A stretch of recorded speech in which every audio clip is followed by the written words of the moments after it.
seek shelter immediately. This looks to be about a half-mile to three-quarter-mile wide tornado. And maybe if we can pan around there on I-4, turn the camera to the left, we can see if there's any debris across the highway or anything like that. Cars are obviously slowing down, so there may be some debris there on the westbound side of I-4. Meanwhile, we'll keep tracking this. This is now a confirmed tornado warning, thanks to our live report here on Fox 35. Thank you to the National Weather Service for watching us and keeping those situational awareness monitors on and on Fox 35. This confirmed tornado now is right now only 4 miles away from downtown Sanford. And so, Sanford, it's heading your way.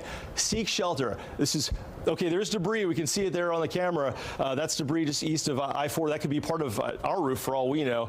Obviously, some issues there. If we can pan down, I don't know if there's anything we can see on the eastbound lanes as well. But this is a confirmed tornado. You need to get to the lowest level of your home, your office, away from windows, an interior bathroom or utility closet. Just squeeze everybody in there, because if you're near a window, and let me tell you, with all that debris flying, we had it on the roof here, and that busts out a window, that could be a life and death situation. So we got to be very careful with this. That could be very, very impactful. Okay, let's talk about the business side of this thing. Now that we here at Fox 35 are safe, we've gotten through this tornado, we got to talk about folks in the path of this. Lake Mary, Sanford, the north side of Lake Jessup. Here is Lake Jessup, and so this is going to be for the north side. Basically, Sanford Airport right here is under this confirmed tornado warning. Using our Fox 35 storm tracker radar, you can see quite clearly the hook echo has passed right over our Fox 35 studios. Listen, I've been in this business for 25 years, and I've never in my career had a tornado hit the studio. This is a very, very significant situation, especially for Florida, to have a tornado that is confirmed that can actually do what it's done, and we've just witnessed it here live. And it's a very rare feat to be able to confirm affirmatively based on debris on camera, and we can hear it on the roof coming in. I hate to think what the parking lot looks like with everybody's vehicles out there. But in any sense, that's a look at where the radar confirmed tornado is. I should say not radar confirmed. We confirmed it. I can tell you myself that this is a real tornado. And this thing right now is over. It's going to be over Longwood Lake Mary Road right now. This is going to be near one of my favorite spots, the Zaza Cuban area there, the Cuban restaurant there. Take it inside, guys. Get away from those big bay windows. Right down Lake Mary Boulevard, heading toward Evansdale, Crystal Point, Greenbrier. And this is eventually going to be moving into West Airport Boulevard. So our hook is right here. Let's zoom in here on where this is most likely going to be. This is going to be down near Evansdale, zooming in street by street of where this confirmed tornado is in Seminole County and Lake Mary. This is right along Washington Avenue and South Country Club Road. Lake Mary Boulevard right here, obviously very busy area. If you're watching from a business, a place of work, you want to get inside away from windows. That's the key with this thing. At least based on our latest experience here, the winds were gusting at 70 to 100 miles an hour, lofting debris in a lot of places, but it looks like our satellite dishes are still intact and traffic on I-4 is moving despite the debris now across the road. So that would indicate a weak tornado, but it doesn't take much to cause a lot of damage, and if you're in the wrong place at the wrong time, it can do a lot of damage as well. David, is the thunder, where's she located specifically right now?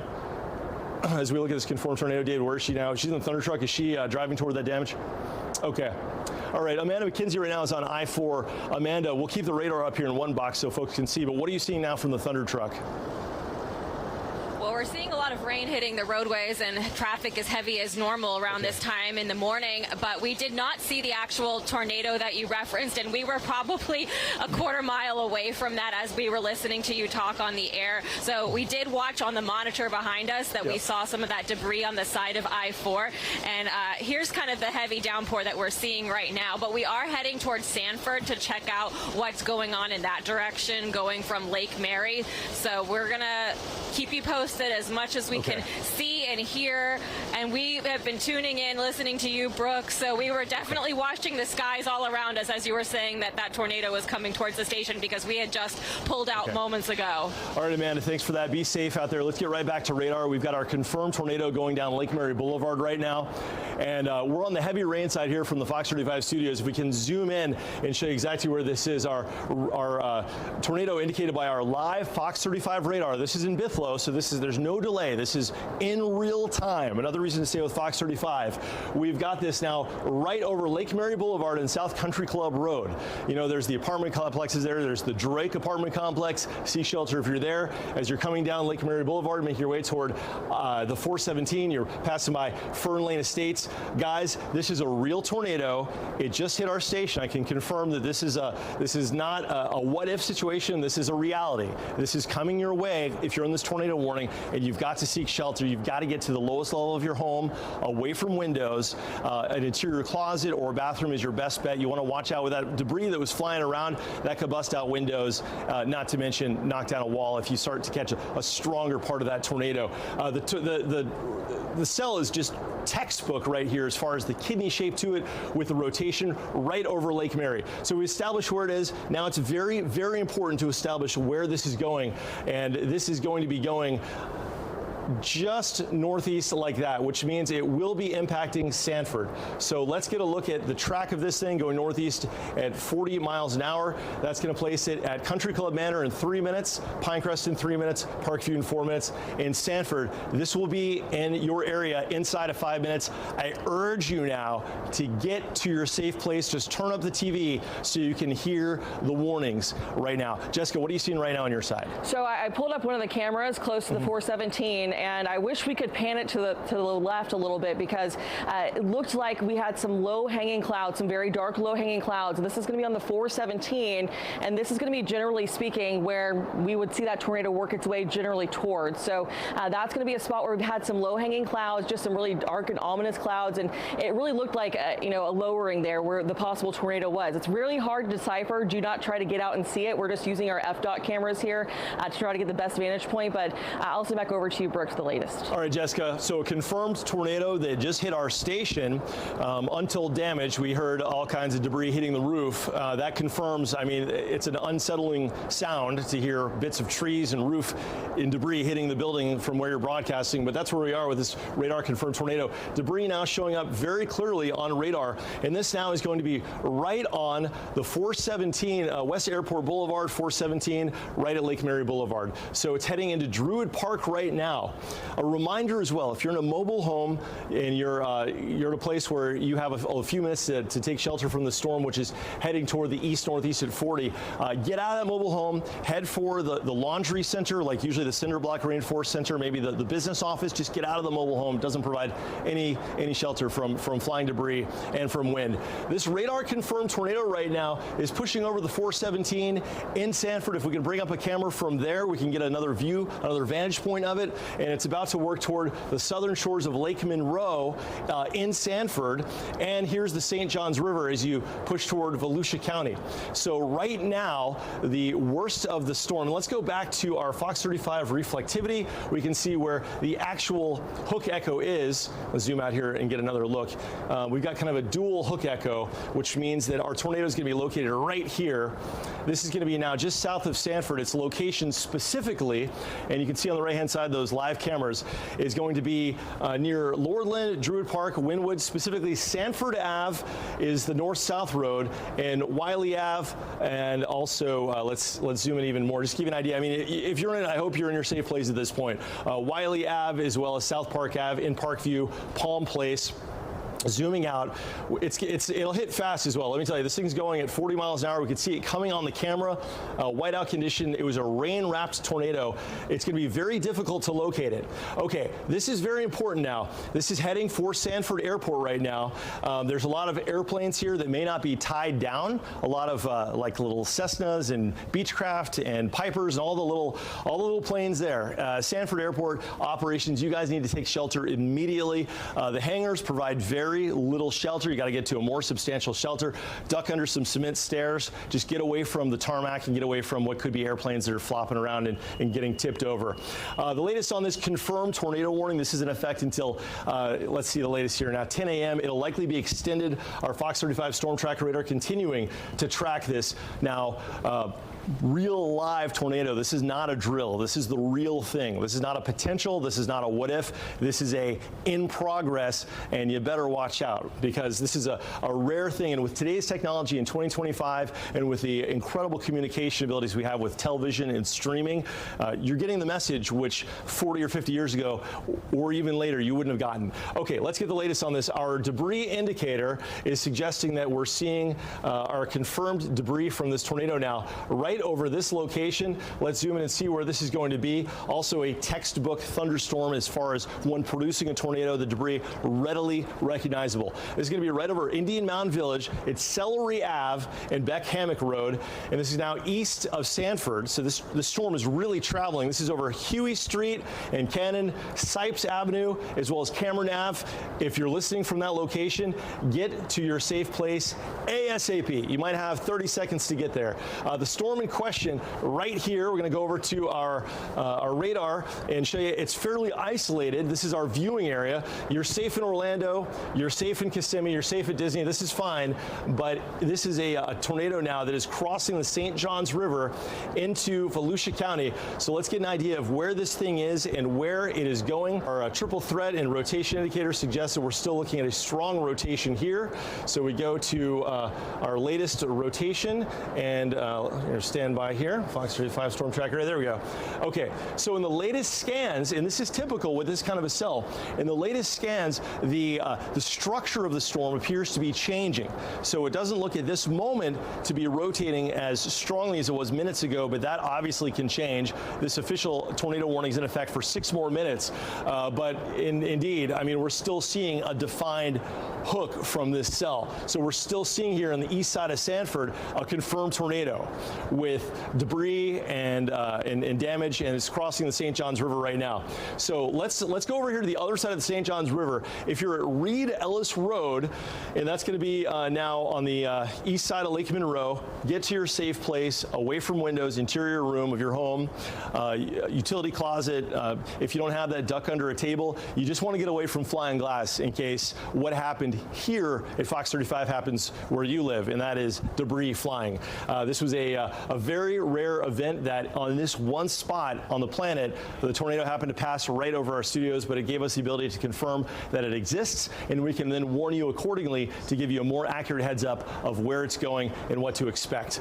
So the latest based on our radar data is indicating that the rotation may be at this moment, at least for this time, slowly breaking apart, but no, we're still seeing what's called a couplet, and this is going to be right along, let's zoom in here. It's going to be right along the Beck Hammock area. So as you're traveling, let me get the exact crossroad for you. From Midway, North Patrol Road, Cannon, all the way to Indian Mound and Beck Village. That's going to be our highest likelihood here of the tornado in progress. But the good news here, at least as of this latest radar scan, is that the rotation just north of Sanford Airport isn't quite as strong, but we are still seeing a little bit of debris lofted, stuff that gets pulled into the cloud, like branches, roofing material, anything loose that might have gotten picked up. And what goes up must come down, so it's possible that even though this tornado may be cycling, meaning it's winding down for the moment, there's still debris flying, and you may see that in addition to the rain falling.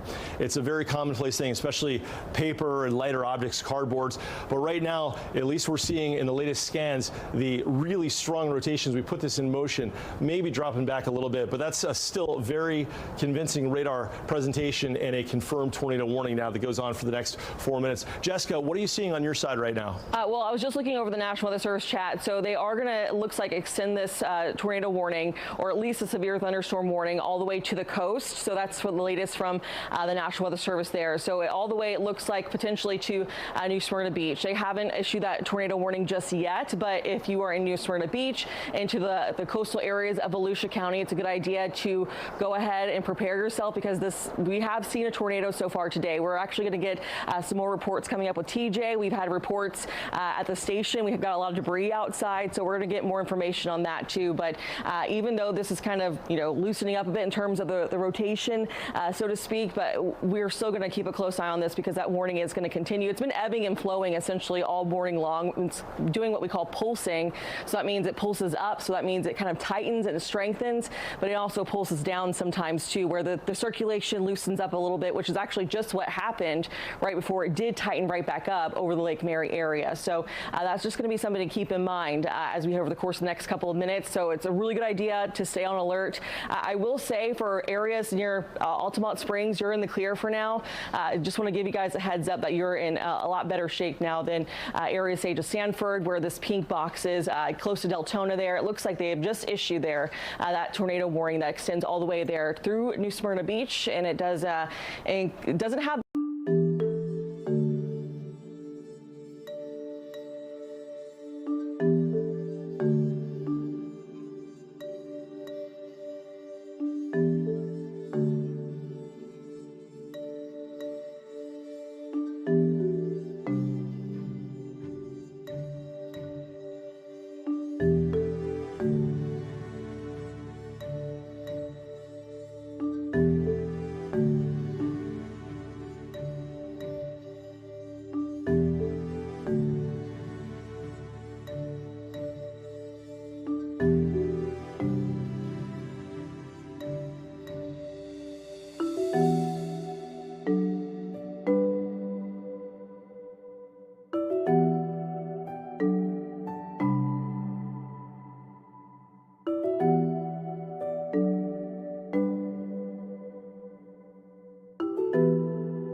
tornado. And one thing to look for is what's called the hook echo.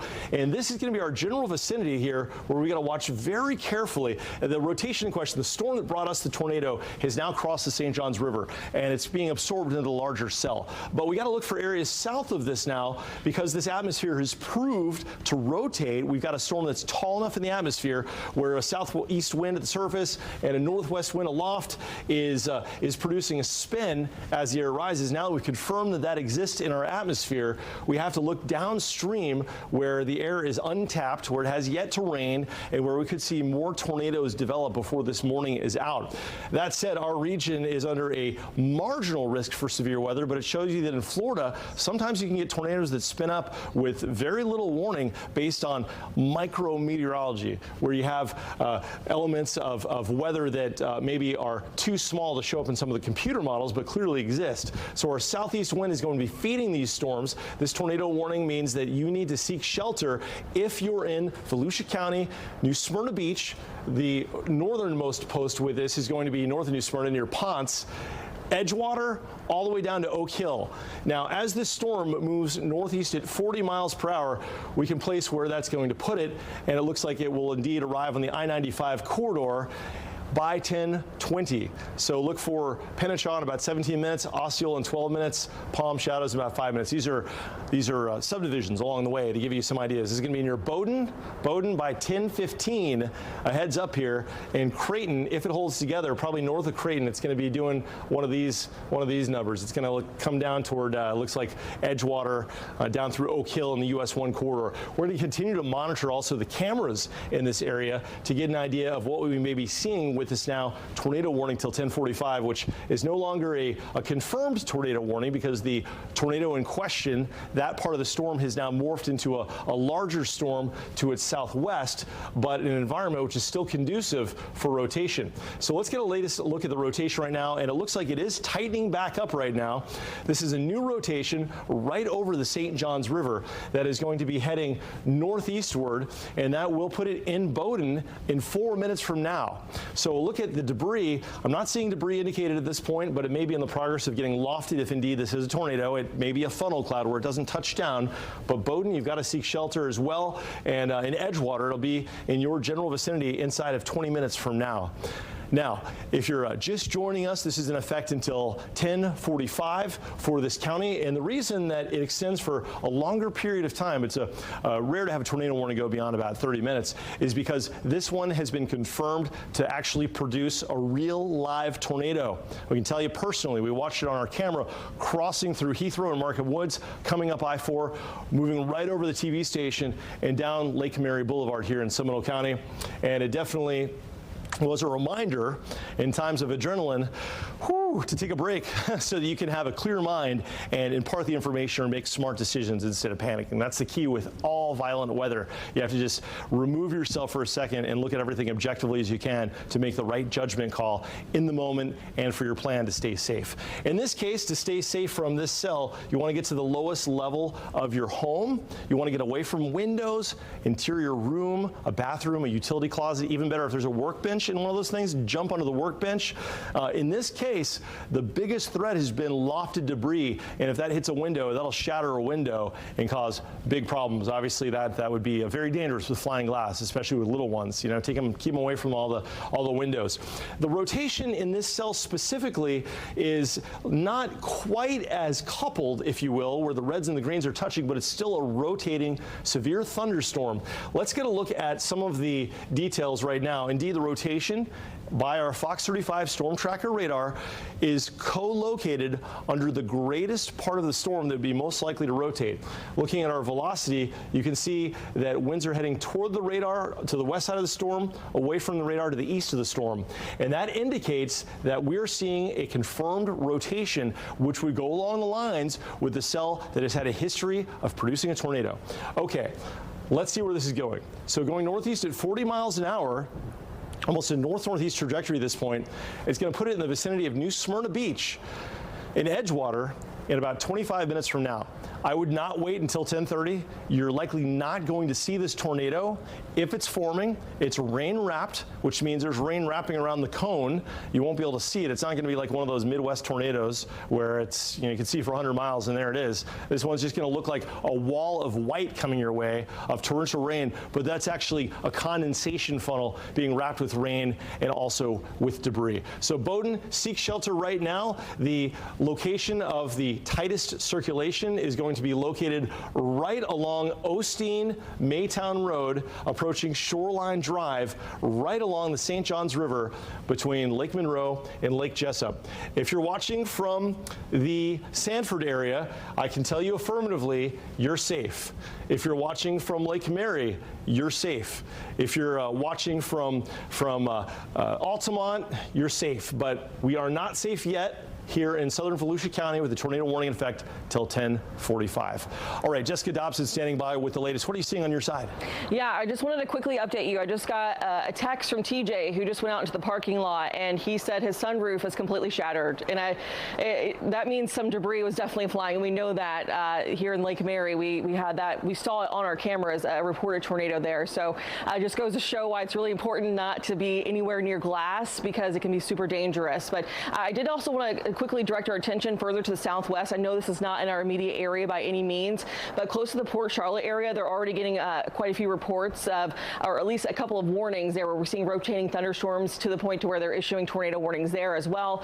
We'll have to watch the overall trend of these as they work their way to the north and east because it could potentially impact, say, southern parts of Osceola County and into Brevard County there. So that's going to be something we have to watch as we get closer towards, say, the early afternoon hours. So that's going to be something we are monitoring here over the next couple of hours, certainly. But it just goes to show, like, you have to be on your toes and ready to pivot at any moment. So we're going to keep a close eye on this storm in particular, the one especially as it's closing in on the New Smyrna Beach area. But I'll send it back over to you, Brooks. All right, Jessica, thank you very much. I'm looking right now at the latest information for the National Weather Service. Any reports coming in, and no new reports coming in right now. But we're looking at our tornado warning continuing.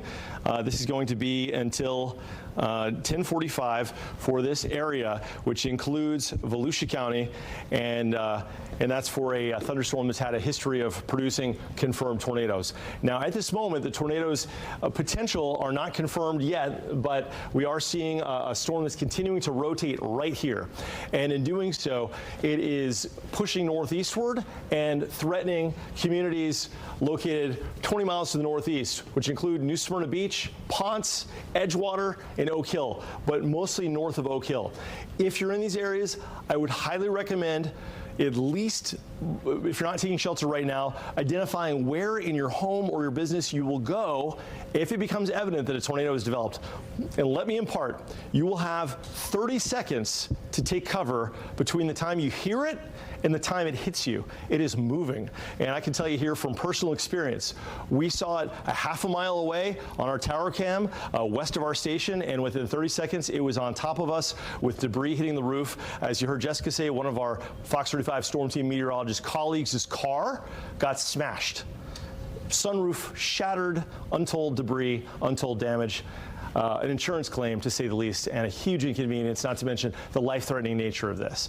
I think we got lucky here. Everybody took shelter as they were instructed to do, and it seems like right now things are okay where we are. But this storm hit our TV station, and it's moving northeast right now. So that said, its current track, again, we'll take it northeast about 40 miles an hour. We're looking at Creighton in 18 minutes, Florida Shores in 23 minutes, and Edgewater in 25 minutes. Okay, let's go over to our Fox 35 Storm Tracker radar, get the latest on where the rotation is strongest. One thing we are seeing from this that is different than before is that the co-location of what's called the hook echo with the couplet, where you see the reds going away from radar and the greens going toward radar, are not matching. So that would indicate that the storm doesn't have the same amount of you could say, organization, but we'd likely be seeing a rotating thunderstorm. In weather terms, it's called a meso, or a mesocyclone. It's like a low-level rotating top that can drop tornadoes from time to time, located right over the St. Johns River on Shoreline Drive and Osteen Maytown Road. And just confirming with our time, everything is current. And the track on this, let's get a look at our rotation. So we're now seeing a confirmation of rotation now in this location. As far as debris goes, it's hard to say. We may have a little bit of debris, or this could be leftover debris from what hit Lake Mary. And you can bet we've got power outages across the board where this thing is hitting, and lots of debris to sort through in what was a confirmed tornado for this specific area, and one which is an ongoing severe weather threat right now, with a half-inch hail at the very least being detected, but more so winds, which outside of a tornado are gusting between 40 and 60 miles per hour. And in this case, we're seeing winds right over the St. Johns River rotating at 50 to 60 miles per hour. So as it encounters various areas in the atmosphere, transient upper-level winds that are blowing a little bit stronger, lower-level gusts that might interact with the sea breeze and the flow off of the Atlantic, we're going to see a change in the setup of this. Now, one good thing with the future of this is as it gets closer to the Atlantic, there's a potential that because of the cooler near-shore shelf waters, that as the wind comes in off the Atlantic, it won't be quite as warm, although it may be warm enough to get this thing going and continue it.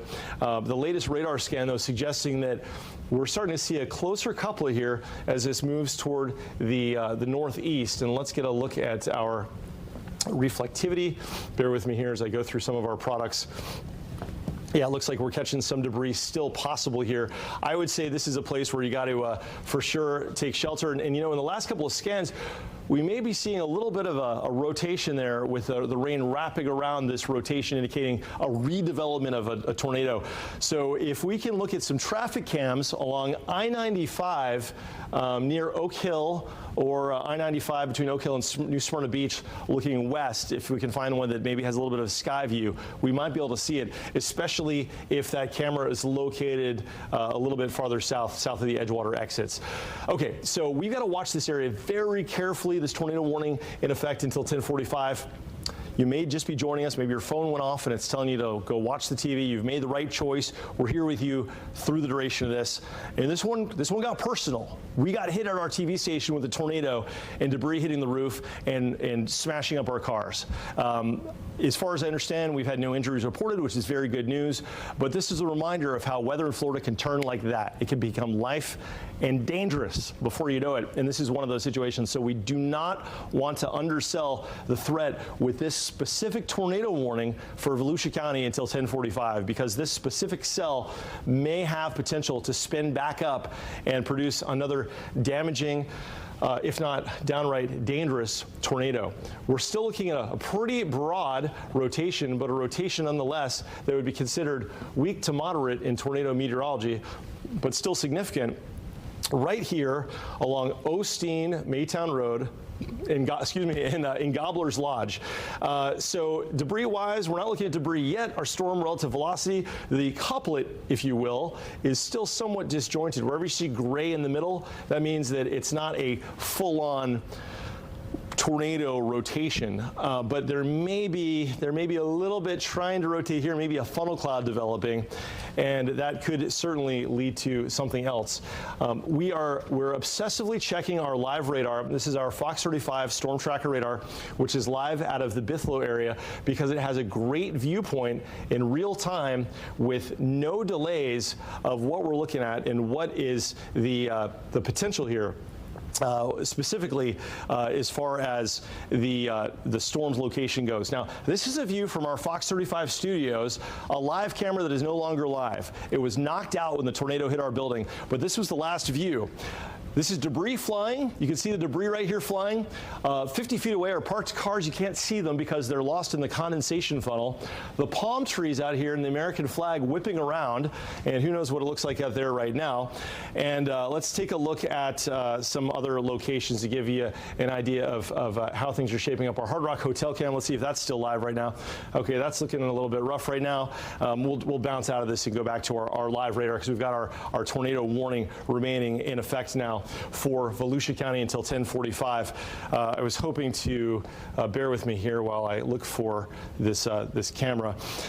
Show you a viewpoint from, here we go. Let's see. Nope, that's not going to have it. Sanford, nope, we're not going to have it. Oh yeah, our radar cam. So let's see if our Bithlo cam is still operating. Okay, we've got it now routed to it looks like St. Petersburg.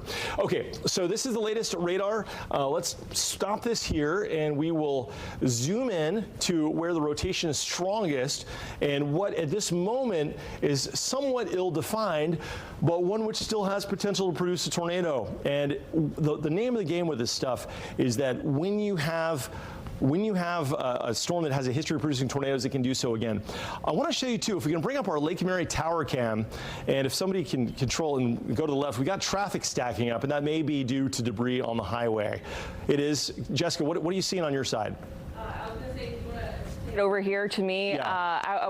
We were rotating the camera to see, and I was actually zooming in on some of the roofs that were kind of in the vicinity that we could see with that, as Brooks mentioned, that condensation funnel. So there definitely is some debris. It's more so based off onto the shoulder, but it is causing all of these backups. So that being said, if you're going to be trying to head on I-4 into the downtown Orlando area, say from Sanford, you're going to run into some delays, because it did literally cross right over the I-4 corridor.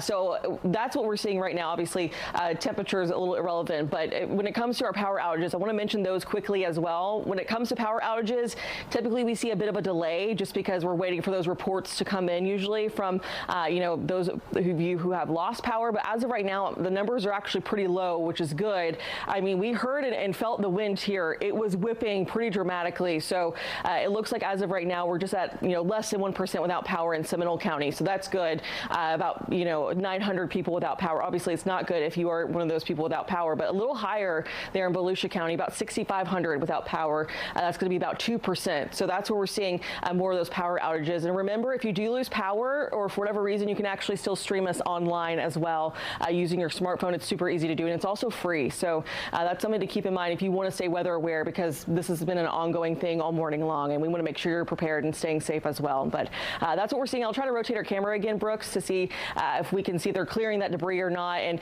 there wasn't a ton. It looked like maybe some siding or some roof shingles, things like that. Nothing that was too large, but obviously large enough to break some windows, because it did in the parking lot there. Yeah, I'm just glad it wasn't worse than that. That coming in was very alarming to hear that in the studio. We sort of have an idea that where we are is by default safe, because what are the chances? But our number came up. It certainly did. That was very rare in the world of television, much less in Florida, right? We're not exactly Oklahoma or Kansas, but it happened, and it was enough to take one's breath away. That's for sure. You get the adrenaline pumping.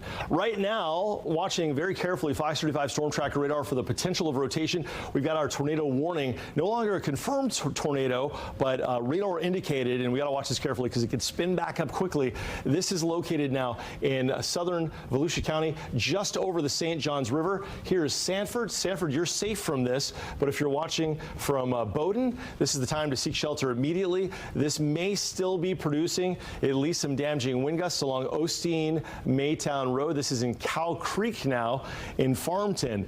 And a look at our radar to see what we're tracking with the base velocity. Once again, we're not looking at a gate-to-gate shear, or as we witnessed previously, what's called a couplet, where the reds and the greens couple together, but we do still have a rotating thunderstorm, and in any one of these radar frames, we may see an update where it actually does produce a brief tornado, and if we have one, it's going to be right here along Bell Ridge Road, Osteen Road, Maytown Road. That's where our rotation is strongest here in the Cow Creek area. Now, this storm is moving northeast at 40 miles per hour, and that's going to put it in some very highly populated areas of Volusia County inside of the next 15 minutes before it clears the coastline. So interest in Volusia County, whether you're watching as law enforcement, maybe you're at a school, you want to bring the kids into their tornado shelters now. Jessica, what are you seeing right now? I was going to say they just issued a tornado warning. I think it just popped up literally on my watch here. It's going to be until 10:45, but that's just going to be for this kind of southern edge of Volusia County there into Oak Hill. It does include Oak Hill, and that's going to account for that rotation that's going to be scooting its way right along the Oak Hill area. So I just wanted to let you know that they did just issue this there from the National Weather Service. That's going to be until 10:45. It does include areas now south of New Smyrna Beach, and that's going to be, again, all the way almost to the Brevard County line there. It does not include Seminole County. Seminole County, you were in the clear, but in Volusia County, that's where we're seeing that warning. It's broadened out a bit. It does not include Daytona Beach or Port Orange at this point, but it does include areas to the south of New Smyrna Beach there. Bouncing back to you, Brooks. All right, Jessica, let's track that brand new tornado. So this is the cell we've been tracking using our Fox 35 storm tracker radar, where you see the reds and greens. That's called a couplet. This is now resulting in a new tornado warning, indicating a confidence from the National Weather Service. They have been an essential partner throughout this event, and we thank them very much for their dedication. National Weather Service, big shout out. Okay, this cell right now producing a radar indicated tornado is going to be located exactly 9 miles west of Oak Hill. 9 miles west of Oak Hill, and it's heading northeast. So it's going to be on top of I-95. We'll look at our I-95 cams right now. If we can bring up those cameras and try and find one that's basically on the same latitude as Oak Hill. I don't have the list of the exits in front of me right now, but it's going to be there inside of 5 minutes. You can see those cameras on your right. There's the Edgewater area. Okay, so that's going to be a little bit northeast. If we have any cameras south of, well, just south of Edgewater, this is the Edgewater area here, but if we have any right here, we can maybe catch that tornado as it crosses I-95. Obviously, the tree is whipping around. Let's get a look at the debris and see if we have any debris lofted. In fact, it looks like we may have some debris. This could be hail, but it's likely debris because we didn't detect any hail as this tracked overhead. So this could be debris from earlier, papers lifted up, bits of housing, what have you. I say papers because that's something that tends to float float in the cloud for 20 or 30 miles before it finally settles once it's been essentially sucked up into the cloud. Bell Ridge Road, Cow Creek, this is going to be where the radar indicated tornado is. So let's get a scoop on the rotation as we zoom out, and we've now got a strong rotation indicated by Fox 35 Storm Tracker radar, and that is a big red flag for us right here. This strong rotation is going to be located just south of the Edgewater area. Let's get a scoop on what that means. So that's clocking it at a pretty good rate here, which would indicate winds there gusting in excess at least of 75 miles per hour, hurricane force wind gusts. But we can see here, according to our rotation detector, a very clear rotation in that location. Okay, let's zoom out. I want to re-rack, show you where this is. If you're just joining us, if you're at the attractions, we've got some rain moving in, but so far no tornadoes. We got to watch that very carefully, though. We'll keep an eye on the broad picture. But needless to say, this is our action spot right now. It's going to be Volusia County for a radar indicated at this point tornado, but one which earlier was confirmed as it passed right over our TV station. Okay, so we're looking at the cameras right now. That's the I-95 camera on the right near the Edgewater area. Conditions there feature very limited visibility, and that's exactly what we saw here along the I-4 corridor before the tornado struck. Let's just hold on that for 1 second. Do you see how there's that white mist behind the trees? Let's hold on this camera. Visibility is getting further reduced. We may be seeing the condensation funnel, or at least torrential rain, about to cross over I-4 in this location or just to the east. Let's take a look at this and also bring back the radar here, and I can show you what we're looking at with the radar and also that camera. All right, yeah, so it looks like we're definitely at least in the heart of the heaviest of the rain from that. Hard to say if that's the actual tornado in question. The rotation's strongest right here and pushing over I-95 just north of Oak Hill. Now, at this current rate and its location, let's get some towns on here to track. Creighton, it'll be where you are in 3 minutes. And let me tell you, there's going to be very little warning. You're not going to hear it coming. It's not going to be like some Midwest Wizard of Oz action, you know, where you hear a roar and you have 5 minutes to run to your safe place. You might have 30 seconds because these are moving. In Florida Shores, 8 minutes away. Eldora, 11 minutes away. And this cell is 12 minutes away from Bethune Beach. So that's going to be in the New Smyrna Beach area right here, Bethune Beach. Love that beach. Such a beautiful spot right here. All right, let's take a look at our debris detector and see if there's anything to spot there. I don't see anything at this moment, but looking at our velocity, we're having a more convincing velocity presentation here as far as this being maybe a resurgence of the tornado. And this is going to be right near Creighton. Let's zoom out just a little bit more. Creighton there popping up for a second. It's going to be right here. Here's Creighton, and here's Oak Hill. So this is going to be pushing northeastward right over Creighton. Creighton, I would take shelter from this thing. I would definitely not mess around with this one. This appears to be wrapping back up, and oftentimes when we see lightning near the source of that rotation, that can indicate a tornado genesis. It's called a tornado in progress. There have been a lot of studies in the state of meteorology. We learn about these things at our annual weather conferences, talking about lightning that can really ramp up in association with the spontaneous development of a funnel as it comes down. So we're starting to see that right now, the lightning and the rotation as this approaches I-95. Let's zoom in here and get you some roads just so you know like some of the roads we're talking about. This is going to be Amos Camp Road, Clifton Ranch Road, Maytown Road, over here just east of I-95, south of Creighton. Creighton, yep, this looks to be a tornado, what's called a TVS, tornado vortex, which is like the V shape, the vortex signature.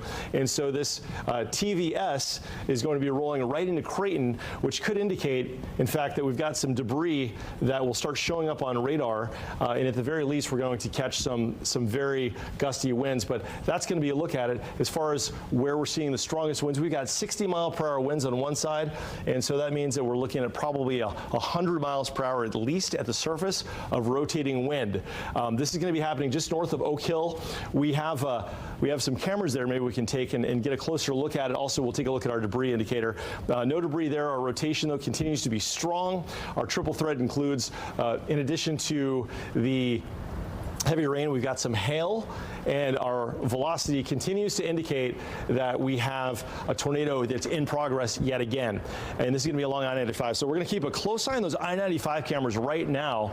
And if there's an I-95 camera just west of Oak Hill, maybe we can take it full and see if this is something we can actually track as crossing the highway right now. While we do that, while we effort that, we're going to zoom out to a wider view and give you an idea of the heavy rain heading into Orlando right now. Now, I know it may be, if you're just tuning in, kind of alarming to hear us talking about tornado warnings when where you live there's an absolute downpour of a thunderstorm happening over Orlando.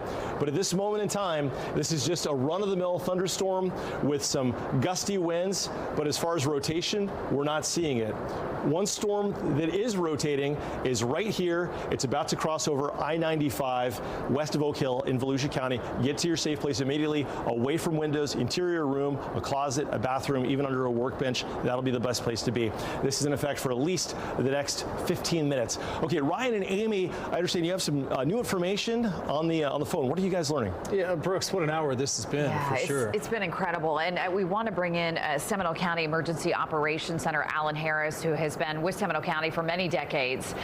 He has been riding out the storm and keeping a close eye on what has been happening, and he's joining us on the phone right now. Alan, can you hear us okay? I can. Can you hear me? Yeah, Alan, we're hearing about some damage in Longwood. Obviously, we had damage here in our Fox 35 studios. What are you guys hearing? Yeah, we're hearing the same thing. We're experiencing the same thing. We did have a couple homes that experienced damage. We have one home that collapsed. Thankfully, the people inside were in an interior room. They're safe. They were just extricated from their home with firefighters just extricated them. Have a semi that was flipped over, a couple cars that are flipped over, trees on the roadway. So we are asking people around your station area, as well as Lake Mary Boulevard, just don't come out right now. Stay in your businesses, stay in your homes. Not safe. Over 1,000 folks without power, a little bit more than that. Actually closer to 2,000, and power lines are down in the roadway, so not safe to be out in that particular area right now. Yeah, Alan, I know we got these warnings probably about when you did. What did you guys see in terms of warnings? And when you mentioned some of the wind damage right there, is that mainly what you're hearing from people, things that have been damaged by either a tree limb falling or something blown over? Well, I mean, for the one home, that was some severe damage. The severe winds, according to the National Weather Service, it looked like the line went somewhere from Wekiva Springs area, State Park, over towards the airport, lifted. And we certainly are seeing the damage that is significant related to those types of what we've experienced in the past. Alan, can you give us an idea of where in Longwood these homes were damaged? Sure. Actually, it's just near the Lake Emma, Lake Mary Boulevard area, so not too far from your station. That's where most of the significant damage was done. Okay. Yeah, and the video we're looking at right now is the thunder truck seeing what is light rain right now. They're actually heading to that scene that Alan's talking about. And Alan, I'm sure some of the concern is it's still raining. We just got a little burst of rain here that while we've maybe seen the worst of it, some people still don't know. Right, yeah, we're certainly cautiously, of course, responding to all these incidents, but we need to be ready for, potentially what could be in store for additional rain showers. Alan, you mentioned the semi-tractor trailer that flipped over. As far as traffic coming through Seminole County, specifically I-4, the 417, any other issues there? Mostly surface roads, not the interstate as much, but there's some significant issues with roads closed, with trees down and power lines down. So that's why we're really encouraging people, if you stay at home, don't go to work right now. If you're at work, stay at work right now.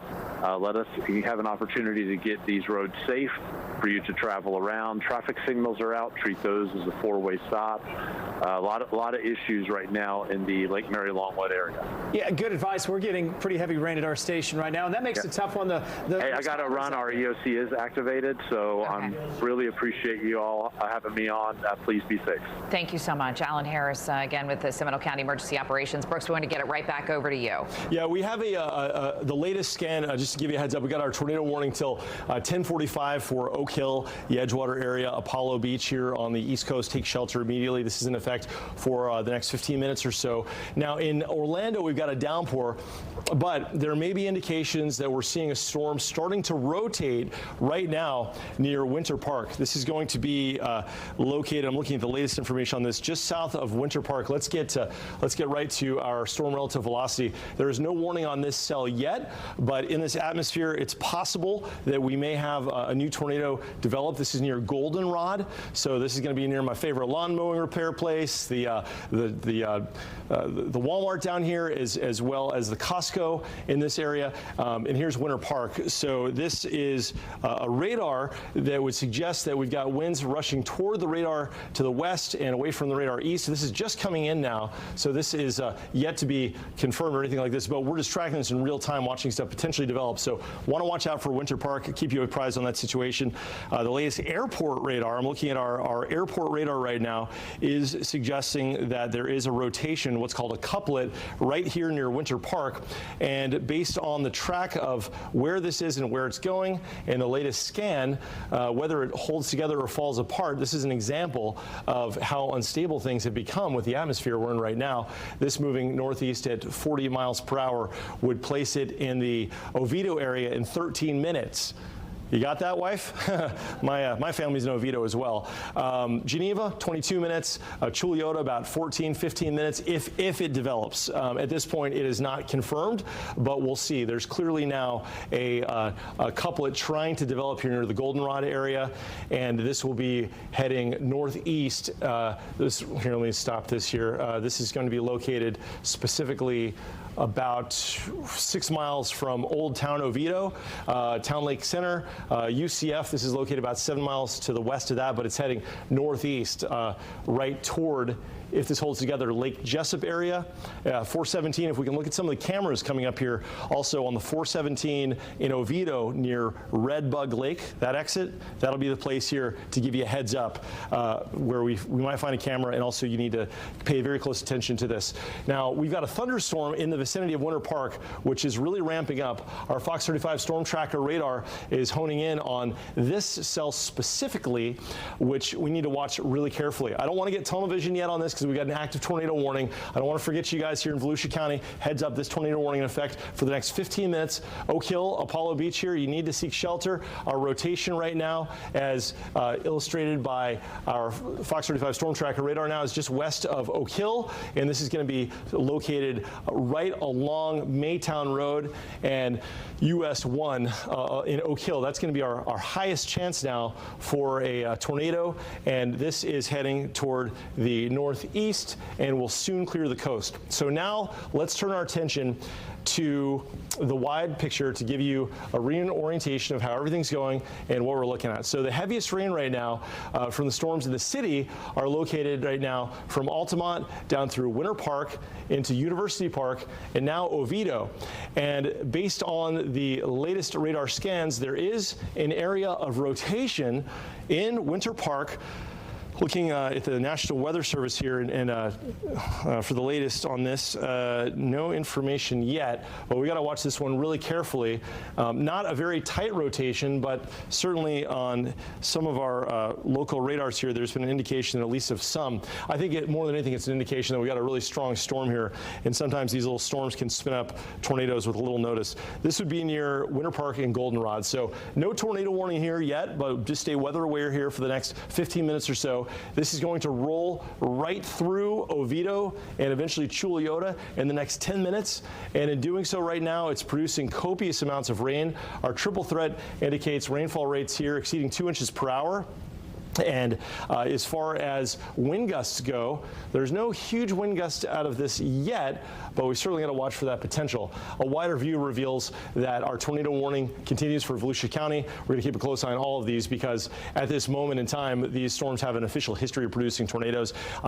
You may be just joining us. I'm sure we'll show you the video a little bit later on, but we did have a tornado hit our TV station, and here is a look at our TV station before the camera is back now. We've got to look at our parking lot. It came right through the parking lot. You can see a little bit of the debris there. Obviously not a huge amount of damage, but at least one of our employees, their sunroof got shattered from this.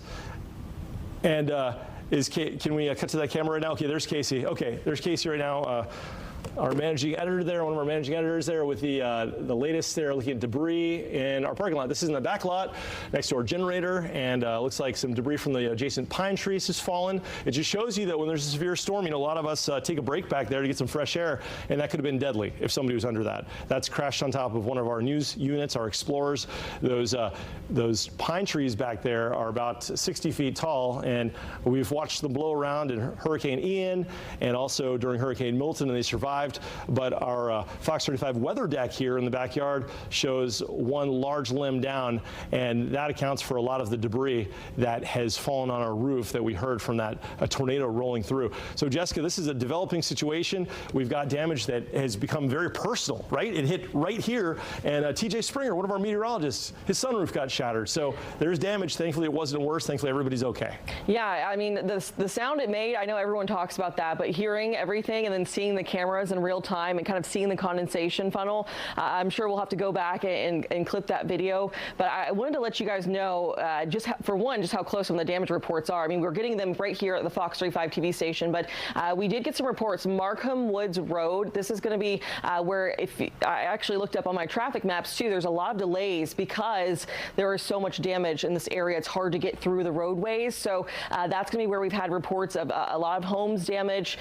We had our emergency officials on the phone earlier mentioning that some of those homes were damaged. So this is going to be in that general spot. That's where we are seeing, again, that's Markham Woods Road all the way up to about East Lake Mary Boulevard. So that's where you're going to see the majority of the damage. And honesty, avoid that area. Don't try and go see it. It's, these people really need some help at this point, most likely, but let the emergency officials help them out. But this little area is where we're actually seeing some of the way of those delays. Looks like this is a live look at Lake Mary, if what we're seeing right now. And this is where the tractor trailer was flipped over a little while ago, which when we saw it, the condensation funnel moving through from our camera as those gusty winds were pushing in, I was really wondering if those semi trucks and those semi trailers were able to withstand themselves. But it looks like we've got a lot of emergency officials on the scene there. Clearly some debris that's been thrown around too. That's been kind of one of the bigger takeaways that we've had so far. But I wanted to bring this up because we did have reports of damage, and that's in the neighborhood. It took this general direction, the storm itself, where that rotation was, so that's not all too surprising. Wanted to show some cameras as well. This is on the 417 and also I-95. This is going to be near mile marker 237, so close to that Oak Hill area that Brooks has been talking about. This is where, so far, I haven't seen a whole lot. Obviously, it's a little tough to see because we have rain droplets on the lens there, but our FDOT cameras are really good to use when it helps us to get a general vantage point of where the worst of the weather is taking place. So I've been keeping a close eye on those all morning long, and we've been really seeing backups take place on I-4 close to where that damage has taken place as well this morning. Now, when it comes to power outages, we have seen those numbers go up a little bit, up to around 1,500 now without power. That's still about 0.5% of all of Seminole County, and then a little bit higher, though, closer to, say, Volusia County. That's where we have a little bit, actually looks like that number went back down, so that's some good news. About 1,000 without power in Volusia County, but there is a little bit of a delay. I know our very own Laurel Blanchard said that she doesn't have power right now, so hopefully the weather clears up enough so that those crews and officials can get out and help the people clean up that need it, and also help restore power to those that need it too. But I'll send it back over to you, Brooks. Okay, Jessica, thank you very much. So we're continuing to monitor. I'm looking at the latest information here. Tornado warning in effect for about the next 5 minutes for Volusia County. This is going to be the Oak Hill Apollo Beach area along US 1, where there's a radar indicated tornado. This was the storm that hit Seminole County. We were just showing you the tornado that was confirmed now in Seminole County. The rotation right now is currently pushing offshore. This will no longer be a threat inside of the next 2 minutes to land, but it could become a water spout as you head offshore there in the nearshore waters for mariners there.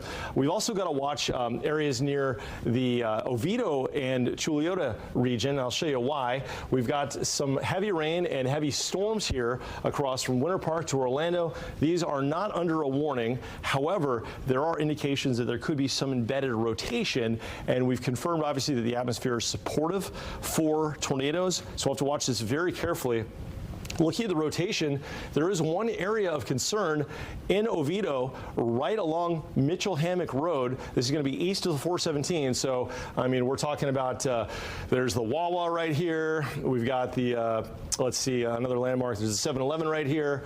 You got Red Bug Lake Road down here. So this is going to be right along West Mitchell-Hammock and the Slavia Road area. Lucas Nursery is right here, but this is east now of Lucas. This is going to be heading into Old Town Oviedo. So Central Ave, West Mitchell-Hammock, Broadway. This is a Broadway and West Mitchell-Hammock, and there's Pine, North Pine. This is going to be just south of that area, and let's put this in motion.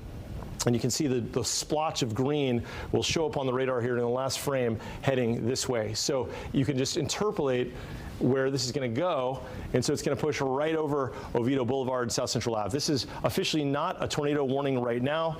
Getting the latest right now from the National Weather Service.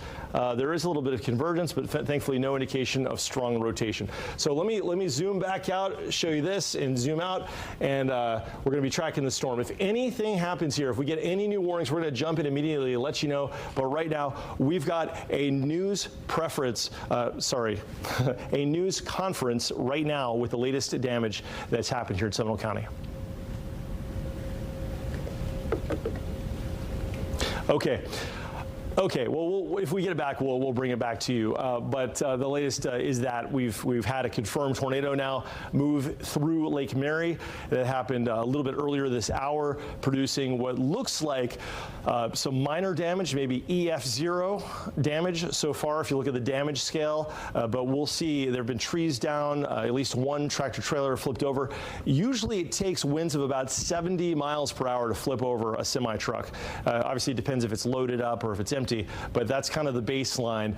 And so at least we had some winds exceeding that. I can tell you from the station here, we had debris hitting the roof from an adjacent stack of pine trees that got a lot of those limbs cut off halfway up. Pretty dramatic here in Lake Mary. Glad we're doing okay, but a lot of damage. All right, here's Amanda McKenzie with the latest. Amanda, you found some damage here just down the street, it looks like, actually adjacent. Hello?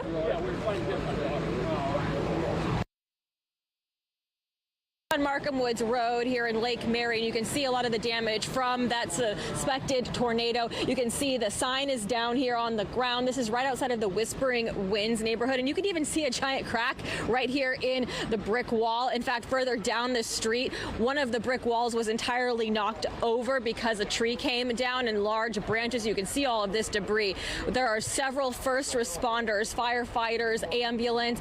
We aren't hearing any word yet about any injuries, but we are looking into that right now. But right now they are working to try to handle the traffic situation in this residential area. Well, I want to show you further down this street here.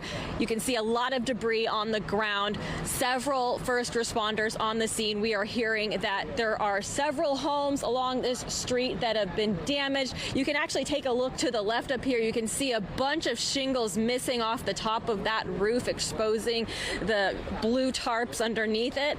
And then you can see some of the cars and the driveways here, a lot of debris around them, so it remains to be seen if there's any other damage to be reported. We did hear that there was one home in particular that had an 80% collapse, and that the two people inside were okay. They were fortunate enough to be in the 20% of the home that was not affected by that home collapsing due to the storm.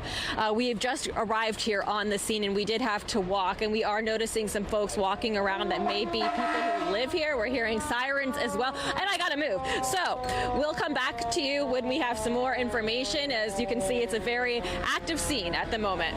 Yeah, Amanda, I wanted to ask you, as the tornado hit our TV station just down the road here in Lake Mary, there was, as you can imagine, a little bit of an alarm, right? You feel it, your ears pop, the debris hitting the roof, and it definitely gives you an adrenaline rush. Have you seen people sort of walking around assessing the damage other than first responders, and what's their reaction? It's a busy area. There's dozens of first responders here on the scene, and it looks like there could be some folks who may have been from this area that are walking around, maybe checking on their neighbors and friends at this moment. It's funny when you drive up on these scenes, everything looks normal until you get to that one affected area, which is a classic sign of something like a tornado that would come through, where it doesn't touch everything else, but it touches this one street in particular. And this is Misty Morn Place here off of Markham Woods Road in Lake Mary. So these are where we're getting a lot of reports of damage from several homes down this residential street. All right, Amanda, thank you very much. And you are so right. It is so isolated. It can in some cases flatten one house and leave one house untouched adjacent to it. That's the nature of these tornadoes. Right now, the good news is that the tornado warning for Volusia County, and this was the storm that impacted us in Lake Mary, has expired. So at this moment, there are no tornado warnings in place. Our Fox 35 storm tracker radar continuing to indicate that we've got heavy rain and storms now in Orlando as the back edge of this front moves through. Once this pushes through, we'll start to see skies clearing out afternoon. But until then, we've still got very heavy rain right now. This is currently impacting the Oviedo, Chuliota area. This is going to include UCF as well as areas to the east along the St. Johns River once you get out to Chuliota. And here's Lake Jessup and the 417, and also back through Orlando, heavy rain, and back into Dr. Phillips and the attractions like Disney, where it is really raining. But at this moment, there are a couple of embedded rotations from time to time, but nothing that would spark a concern, nothing that would spark a tornado warning. And based on the location of this rotation relative to the storms, there wouldn't be much of an opportunity for this to ramp up, because the storms out here to the south would essentially cut off the inflow, halting any kind of a threat. But you really have to watch out for these discrete cells, discrete meaning they're away from the main line, like this one around Bithlow, that may encounter a little bit of rotation as it ramps up and develops and could become a threat. At this point, the tornado threat is at a minimum, but that could change quickly, so we're going to continue to monitor this until this line of storms has safely cleared the coast, and we expect that to happen shortly after noon, maybe as late as 1 o'clock for the Melbourne area. Okay, so that is the latest. This is obviously a breaking news situation at this point with tornado damage confirmed. Unbelievable that this tornado hit our TV station, and in our parking lot we've got meteorologist TJ Spring. Good. TJ, this one hit pretty close to home, I understand, with your car.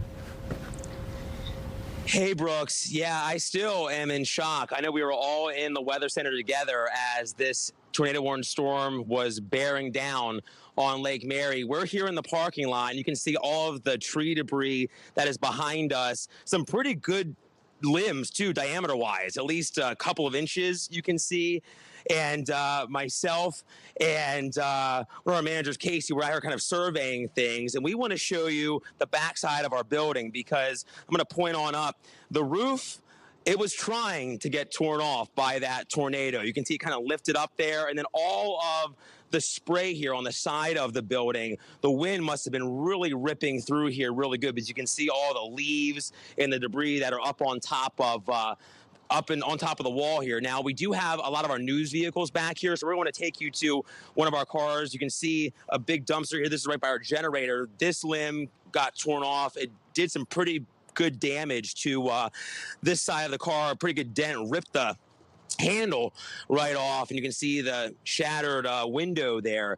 And this is actually kind of what happened to my vehicle. The sunroof completely shattered. Didn't see anything inside the car, so nothing maybe landed on it, but maybe it was just the wind, how strong the wind was, and it just tore and shattered the glass. Now we're going to take you on the back side of our building now, and this is where the worst of the damage is. You can see this tree to the left of us here completely snapped, and this is, I can't say how old it is, but this is a good sized pine, or maybe, yeah, it looks like maybe a pine. And this completely ripped off, tore through our fence, and is now laying here in our Fox 35 backyard, so to speak. And oftentimes you'll see us live out here. This is the area that we're live from. And you can see our little weather deck, the grill. We're out here broadcasting the weather many mornings. Our camera completely broken, the grill probably some damage to that. And then, I mean, look at all the tree limbs down around here. We have a little roofing here that shelters the lights, the camera, the monitor. The monitor is now over here. That's our TV monitor that we're looking at when we're broadcasting the weather to you out here from the weather deck. So a lot of damage, and you can see how the steel, this beam here, I imagine maybe was holding up lights at one point in time. This is completely bent. I mean, this is bolted into the concrete here. So that's just an indicator. I know it's a little bit rusty, but that's an indicator of how strong the wind was here at our Lake Mary studios. And now Brooks is out here. Brooks, this is unbelievable. No, it's crazy. I mean, the whole tree's gone. I mean, our building, Casey, you pan over here. I mean, that's our studio right there. That's where our weather center is. This is our weather deck. This hit really close to home. I'm glad everybody was okay. I mean, all this stuff can be replaced. Thank God we're all okay, because I've never been worried before on the air. And I had a little worry. Yeah, absolutely. I mean, it's just a reminder. I mean, look at this. These trees, these old pine trees, survived Hurricane Ian, wind gusts routinely over 85 miles an hour here at the station. Hurricane Milton, and then it just shows you, boom. And then if we had a bunch of roof damage up here as well. It looks like the roof is going to be a big claim up here, unfortunately, and that's what was falling into the parking lot. But take this. Oh, sure, yeah. Just a miracle that.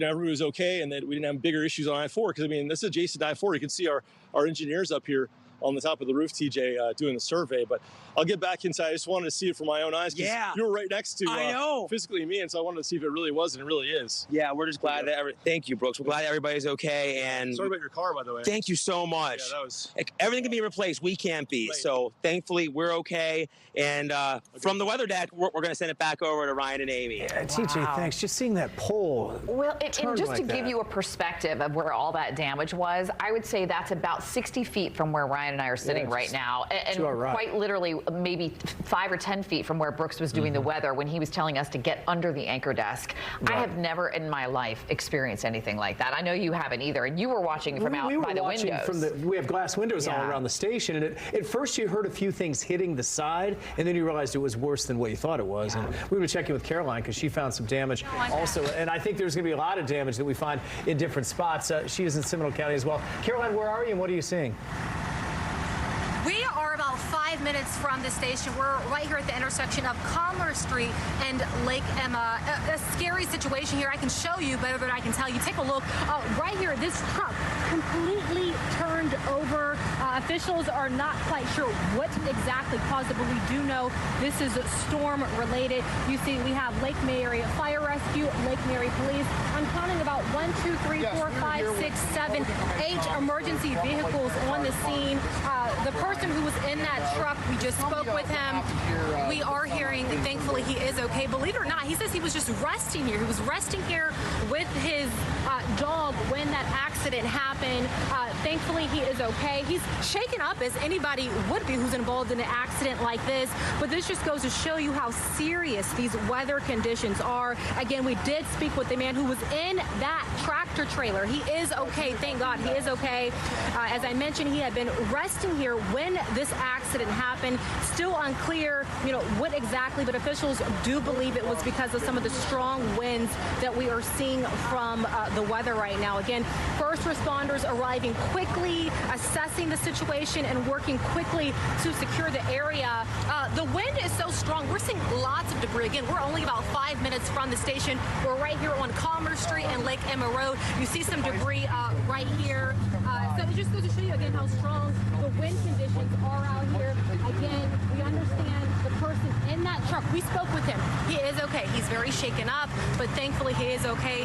He was with his dog when all this happened. He says he just pulled over and he was resting. So that's just another example of, when we do see these sort of serious weather conditions, you have to take shelter exactly like we did when we were at the station. When, Brooks, you mentioned, to take shelter. We did just that because the situations like this that can happen. You can't play around with these strong winds. So again, we are right here at the intersection of Commerce Street and Lake Emma, again in the Lake Mary area. We're about 5 minutes away from the station. It is an active investigation. I counted about 7 to 8 emergency vehicles investigating this, trying to figure out what happened. We can't go so far. We are standing as close as we can. Of course, we want to protect ourselves as well. Emergency officials telling us to, stay back some, because of course there are downed power lines, and that is something that we have to look out for. So at this point, of course, you know, it seems as though the storm is passing through, but you do need to be very, very careful as you're driving through conditions like this. But just unbelievable what we're seeing out here, Amy and Ryan. Again, just 5 minutes from the station.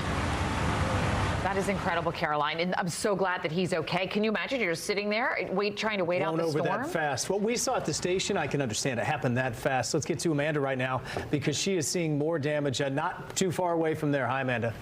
Hi there. Yeah, so we had to, on foot, walk another block just to be able to gain access to another road just down the street. This is Dunshee Drive, and you can see how these trees were affected by that tornado. You can see they were just snapped in half.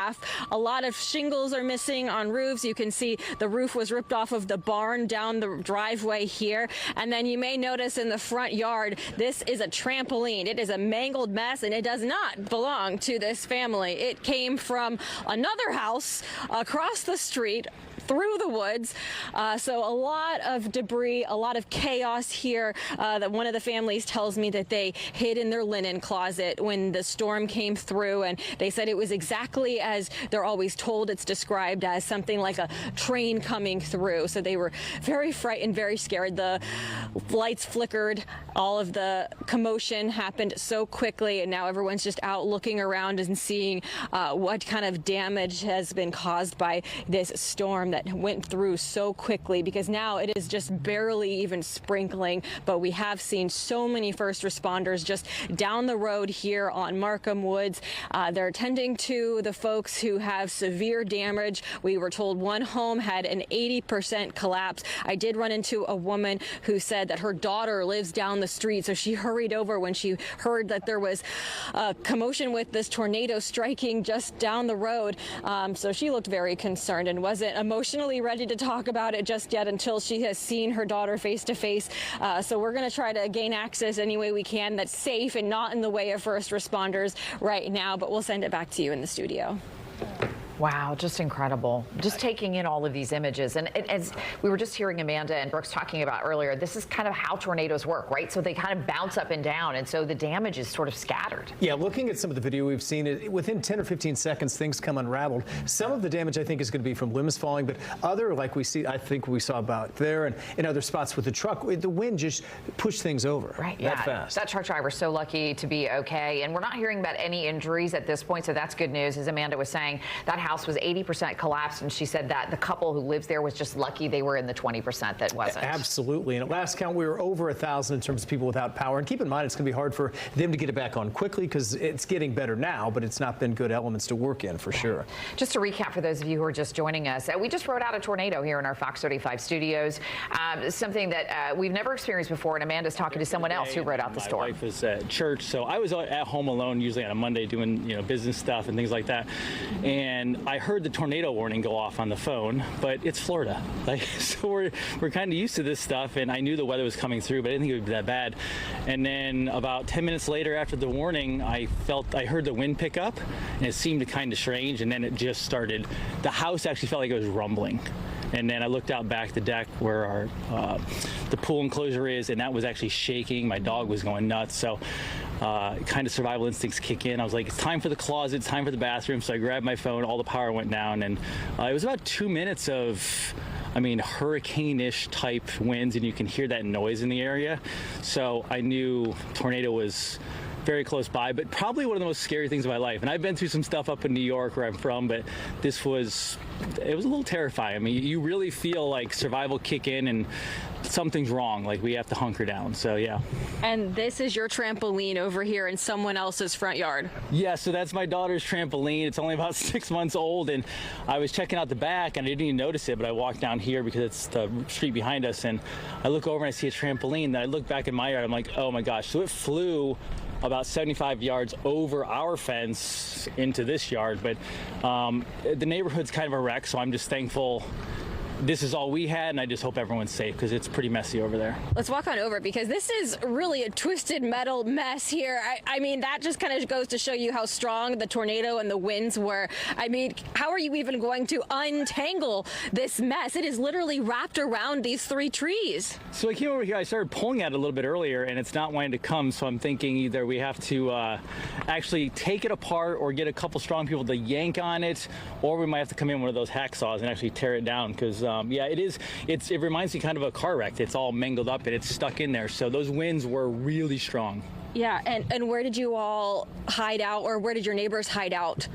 Well, it came through so fast. I mean, it was like literally quick 2 minutes. You couldn't see outside. The wind was so bad, the rain going sideways. So my dog was going nuts. So I ran into the closet area where we have a really tight closet where we kind of go if there's any warnings when hurricanes come through, and just waited it out for a couple minutes. I was trying to look at my radar on my phone because all the power went down, and you just kind of pray and hope at that point because it's not something you can ever be ready for. That sound, that noise, the look outside. So you pray and hope for the best. And it just happened not that long ago, and now it's kind of almost clearing up, and you're out here walking around, meeting up with your neighbors. I mean, what has it been like absorbing what has become of your neighborhood street?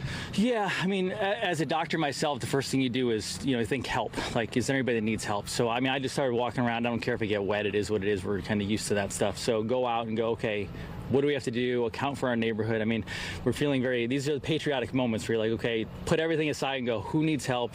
What's going on? And then, just hope and pray for people out there. Because, I mean, there are houses over there I know that are in bad shape. But you just walk around and make sure everyone's good and the neighborhood comes together and we clean up fast and we move on. Absolutely. Well, thank you so much, Dr. Jason Dean. We brought you on the live camera just now to kind of talk about your experience. And we know just one street over, a lot of your neighbors are dealing with the aftermath. And one of the homes that we heard about, 80% of the home collapsed while 2 people were inside. But fortunately, they're okay. And we're hoping to hear more good news as we check in on folks around here. Amanda, thanks. Yeah, that is good news. And he described it perfectly, how quickly it happens. And I think that's what caught everybody off guard. Yeah, I mean, we went from, some rain to all of a sudden, Ryan posted some incredible video that he took from out in the parking lot. And you could see a car driving through our parking lot and everything looks fine. It was rainy. And then all of a sudden, boom. 15 seconds later, you can't see anything. You see debris flying. And it happened that quickly. Luckily, we've not heard of any serious injuries. I mean, people, if you saw that trampoline now, you'd wonder how it happened. Yeah, and that's sort of the nature, again, of these tornadoes. And maybe not a big one or a terribly powerful one, Brooks, but enough that it did damage like that. And in that house that we were just looking at in Longwood, 80% destroyed. Oh, yeah. I mean, it is an absolute illustration. I've done many tornado surveys in my time as a TV meteorologist, and it's remarkable how in many cases one home is totally fine and 30 feet away another home is completely flattened down to the foundation. It's wild stuff, and this was no different with the isolated nature, but the severe nature of the damage. And just surveying the damage around our building after it hit our TV station, we've got roof damage, tree damage, vehicle damage. Fortunately, no reported injuries here, but you can imagine the claims that are ahead. Amanda McKenzie right now is interviewing a victim of the storm. Let's listen in.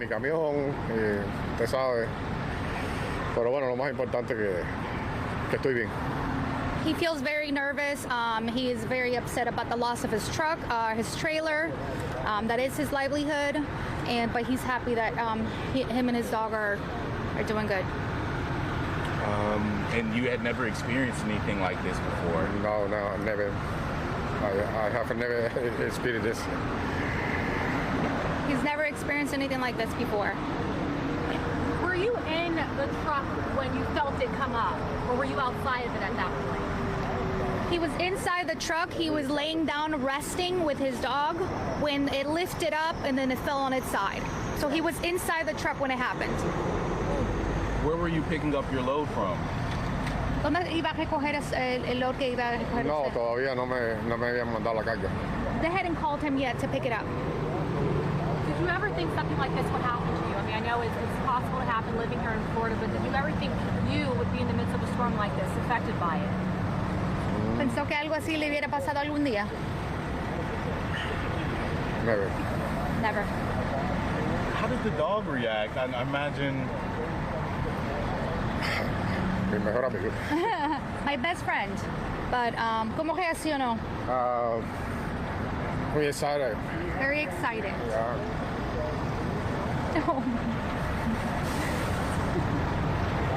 you. Glad you're okay. Glad you're okay. Yeah. Okay. Thank you. All right. Wow, that was the truck driver that the truck and trailer flipped over in the wind from that tornado passing through parts of Seminole County. Just an incredible thing. Glad he was okay, and his little dog too.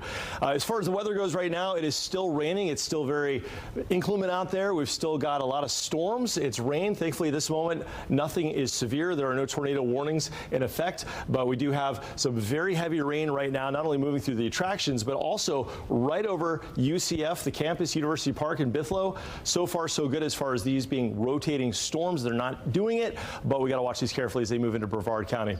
While we were watching the weather, so too was our Fox 35 storm team meteorologist Noah Berggren. You can find him here on Fox 35 during the evenings, and he got a little too close for comfort as the tornado passed through. Noah, good morning. Welcome to this side of the clock. How are things looking from your perspective there? Yeah, Brooks, good morning. First of all, great job to you guys. Second of all, it's interesting. I live over on the other side of I-4, and there's debris from where I currently am that flew over the interstate into our parking lot that looks like it's from Markham Woods Road on the west side of I-4. And just having walked down some of these neighborhoods, just echoing what Amanda said, it appears everybody's okay. But this damage is definitely significant. There's one road, the home that you saw, that was mostly demolished. There's another one on another road down that there's, I don't know how views or media view we've got down in there yet, but there's got to be at least 8 homes that have major damage, I would say. The one that's got this extreme damage. And then on the other side of Markham Woods Road, looking to the southwest, there's probably one. I mean, I can see on the other side of the road, there's at least several lanais that are just completely gone. Wow. Yeah, no, I mean, I see my rough visual, and this doesn't really matter for the here and the moment. It's about people's safety, but it certainly looks like this was at least an EF1 tornado to do this level of damage. I was going to ask you that exact question. Yes, you've had experience surveying these, obviously, in your career.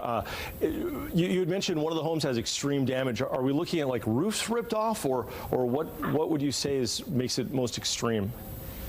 You know, it's interesting, Brooks, because the ones that look like from what I can tell, the funnel touched down. I drove on the other side of the road quick, asking if people were all right. It looked like it touched down on the border of what you'd look at Wekiva Springs and, I guess, Lake Mary. Okay. Coming from the southwest, and then went over I-4 and hit you guys. But on the direction it came, were the houses that got hit directly. The roofs, even the one that got hit really hard, most of the roof stayed in one piece as it came off. It's really interesting. Like, there's several huge trees that are just up and gone. I'm looking at a lanai right now that's gone. I mean, a huge lanai that's gone, yet half the siding is gone, but the roof is okay. So it's interesting how some of the roofs are not as damaged as you would think, given everything else around them. So Noah, as you're describing what you see in your neighborhood there, we're looking at a photo from the tornado damage in some kind of a building here, and it looks like the thing's completely smashed up. I mean, this would be, in my estimation, at least EF2 damage. This is a pretty surprising view here. It looks like it may be some kind of maybe an office complex of some sort, perhaps. But I mean, it's extreme, and I think that this is just proof of how lucky we got from our perspective here at Fox 35, where the tornado hit, that our damage wasn't worse. And I just hope everybody comes out of this uninjured. This photo, David, do we know exactly where this is from? I'm talking to our producer here as I ask. Okay, we're working on getting the exact location of this, but yeah, Noah, your description was very illustrative of the nature of this, how fast it came in. You've been tracking tornadoes for a long time. Were you surprised at how fast conditions changed from a light sprinkle to full-on life and death severe weather? Yeah, I mean, I was actually asleep. I normally wake up around 10, and this hit right before 10 because I work the night shift, and I woke up to the tornado warning and immediately put you guys on. But one thing that strikes me is I think I'm about an eighth of a mile from where Amanda's live shot was. So I'm on one road down where she is. The debris is very fanned out. I mean, it's really spread out. I mean, the actual tornado itself looks like it was only maybe a couple hundred yards wide, but there's debris that was, that I'm sure you could see from the radar. It looks like the debris is, like there's debris. A lot of this debris got suspended and blown really a lot farther than where it looks like the actual funnel was on the ground, probably from how fast it was moving. Yeah, it appeared to be not just a tornado, but also a lot of just severe straight-line winds associated with it. As you know, sometimes behind a significant tornado, there's something called the train or the sting jet, the invisible ghost train. It's a stream of almost like surface-based jet stream that can follow the tornado departing. I wonder if that wasn't part of it, but that'll be up for later examination, of course, and later analysis. But this picture we're looking at, just found out this is in Longwood, and no, it is a building that looks to be maybe like a residence-style office building that it's just it's flattened. So, what did you guys hear? Okay, was it really bad? Okay, no, are you still with us? Are you injured or anything, or no? No, very good. Okay. Pretty scary. Remember, Noah's on scene right now, so he's talking to other folks there that are trying to figure out what happened and what they've woken up to or happened throughout their day. This really was one of those very dramatic, fast-changing things. I'll tell you, one of the stars of this tornado coverage was our Fox 35 Storm Tracker radar. It stood strong and let us know in real time exactly where the tornado was and where it was going, allowing us here at the TV station to have at least 2 minutes of warning to get people in this building to a safe place. So I'm very happy that we had the ability to track this storm using the latest technology. All right, Amy and Ryan, back to you. All right, thank you so much, Brooks. And that was Noah on the phone. All hands on deck today. All of our meteorologists are here. TJ actually came in just a short time after that storm hit, and his car was damaged in the storm. Jessica and Brooks, of course, in studio all morning. Noah out in the field, and it has just been one of those days, I think, that we're all sort of in shock about what happened. Yeah, and if you were with us early this morning, we watched bad weather up north. We showed parts of we want to jump right back to Amanda right now. She's got an interview on the scene. What happened here? A tornado, obviously. I was in the kitchen area, and I watched the screen enclosure just disappear, pretty much. And after the tornado was gone, I came out and saw this. Unbelievable. You said your house is relatively okay, but the yard is, you can't even see it anymore. The yard, our backyard, there's probably 30 trees at least gone. Everything's down. I don't know what else to say. It's a mess. You're already getting to work. You have the chainsaw out here trying to clear path. You were able to cut down some branches just for us to walk through. Got a Kubota back there warming up to push all this stuff out, so we'll see what happens. I got good neighbors. They're going to help me out. And that's pretty much it. Now, what was this behind here? That was a detached garage with a little mother-in-law quarters upstairs. That's a lot of damage to the roof there where the trees fell. Yep, absolutely. That's going to have to be taken care of. We don't have any, as far as I can see, damage on the main roof, but there's shingles, a lot of shingles in our backyards. So I'm sure it's going to have to be re-roofed also. What did you do when you heard the storm and tornado coming through? I tried to get our dogs in the pantry, in the food pantry. That's in the center of the house, and they wouldn't listen. They were freaking out, and we finally kind of got in there. But it passed really quickly. It came, and it was gone. So it's did a lot of damage in a little spurt of time, probably 15, 20 seconds. Yeah. I was surprised when I came out and saw all this, but it is what it is. That's life. We've got to deal with it. Well, gosh, you have a lot of work ahead of you, but it sounds like your neighbors are already stepping up to help you out, so that's really kind of them. Good neighbors. Everybody helps each other. After a hurricane, we all get together and clean up everybody's messes, and that's the way it's supposed to be. All right, Bob, thank you. What thought when you first saw this when you came outside? I was shocked. You know, I after watching the screen enclosure go and the sound and everything, I didn't imagine it was going to be this much damage, but very shocked, surprised. We got a tree guy, more than likely over here already. We had an appointment to get a tree guy over here today to take down a tree that had mites, a pine tree that had mites, so he needed to come down because it was dead. and he's going to be surprised, I think, when he comes to assess the damage. Yeah, he might say, I think you have a bigger project on your hands. Absolutely. So we'll see. Right. I hope everybody's safe. As far as I know, nobody got hurt. Nobody. That's what we keep hearing, and we hope that stays true. Yep. I checked on my friends. Our phone didn't work for a while, but I think everybody's okay, or else I would have heard about it already. So. All right.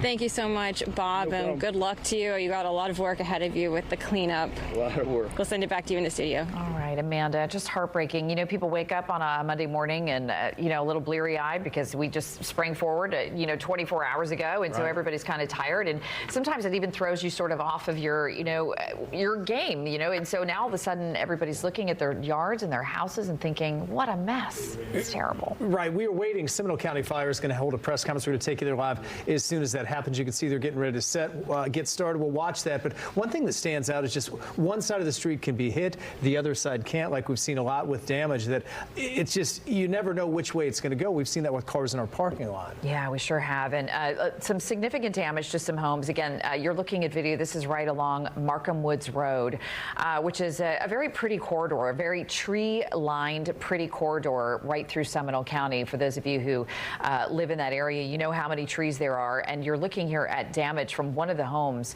that suffered an 80% collapse. And we're just so thankful that two of the people that lived in that house were in the part of the home that was okay. Yeah, and I would say this is probably within 5 miles of our station. To put that in perspective of where we are in Lake Mary, a lot of the damage is in the Markham Woods area near Longwood, but there's other damage at different spots. But that just shows within a 5 or 6 mile range where a lot of the worst of the storm was.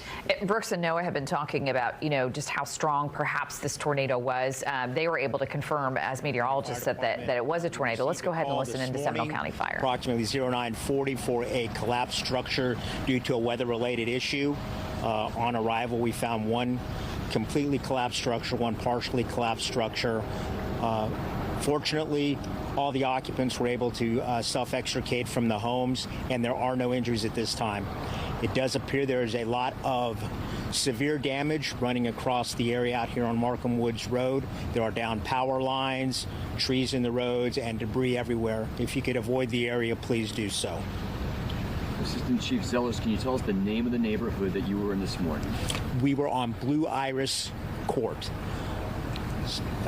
near the Wingfield Subdivision, and we are currently established a unified command with the Seminole County Sheriff's Department and with emergency management doing wide area searches to ensure that no one else is injured or there is other damage. You were on the scene. Describe what you can in your words, what you saw. It was lots of debris in the roadway. We had to work our way around a downed tree in the roadway to gain access to the house. The house was collapsed on all sides with the exception of one corner of the house in the front, which is where the residents happened to be occupying. Talk to me a little bit about preparing for a tornado. I mean, you just never know what's going to happen. It happens so fast. Just how scary it is for these residents. And obviously, when a tornado hits, it's really only in like a designated area. It only hits hard like one spot, basically. That is correct. It didn't. This was kind of a touchdown-looking event. You'll have to, consult the weather people, then see what really happened. But the residents did say that it happened very quickly. They received their alert Seminole that said "Seek shelter now." They sheltered in place, and we only had that one major damaged. Why do you think it's so important to have those, alerts on their phones? Because without them, who knows? Well, if that had been the event had been much bigger and it had, stayed on the ground a little bit longer, reached several more houses, then it would have been imperative that the people had been sheltered in place correctly, or there could have been a lot of injuries. What kind of structure was it? Can you describe the house for us? It was a two-story residential structure, wood frame. These houses are very large on this side of Markham Woods Road, and it's been in the area for a while. It's an older establishment. You had mentioned they're lucky to be alive because they were or were not inside the house. They were inside of the house.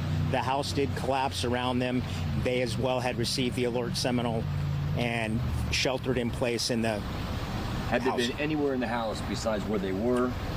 Apparently, if we look at the structure is completely damaged except for the corner that they were in. So they're very lucky to be in the position they're in right now. And looking around the other parts of the neighborhood, what can you describe? And again, I see lots and lots of trees down, a lot of debris. There's, pieces of roof, shingles, trees, parts of cars, garage doors. So there was a significant amount of minor damage as well. It's a private neighborhood we're talking about where you were? Yes. Okay. And the roadways are cleared? Are they blocked off? The roadways are blocked off. Blue Iris is completely blocked off. Please don't try to gain access to that neighborhood right now. We still have crews working, clearing roadways, and the power company is working on down power lines. This caught a lot of you by surprise. We did receive a tornado warning earlier in the day. They put us on a tornado warning early, and then the tornado happened in the middle of that warning. Came quickly. Yes. Have you checked in with the family recently? How's the family doing? Everybody seems to be doing well. They were able to get some of their stuff out of the house, and we assisted them in that, and they are going to be staying with neighbors for the time being. But are they doing all right considering? They seem to be doing very well. What can you tell us about the house now? Is it going to be demolished? The building inspectors are looking at it, but just by looking at it, they will have to start from the ground up. Red Cross or anyone assisting the family? We haven't got any word from the Red Cross yet. We did contact Red Cross to see if they needed, would get some people here to assist. Approximate age of the house? I'm guessing probably 30 years old. I think there's another press conference happening at noon.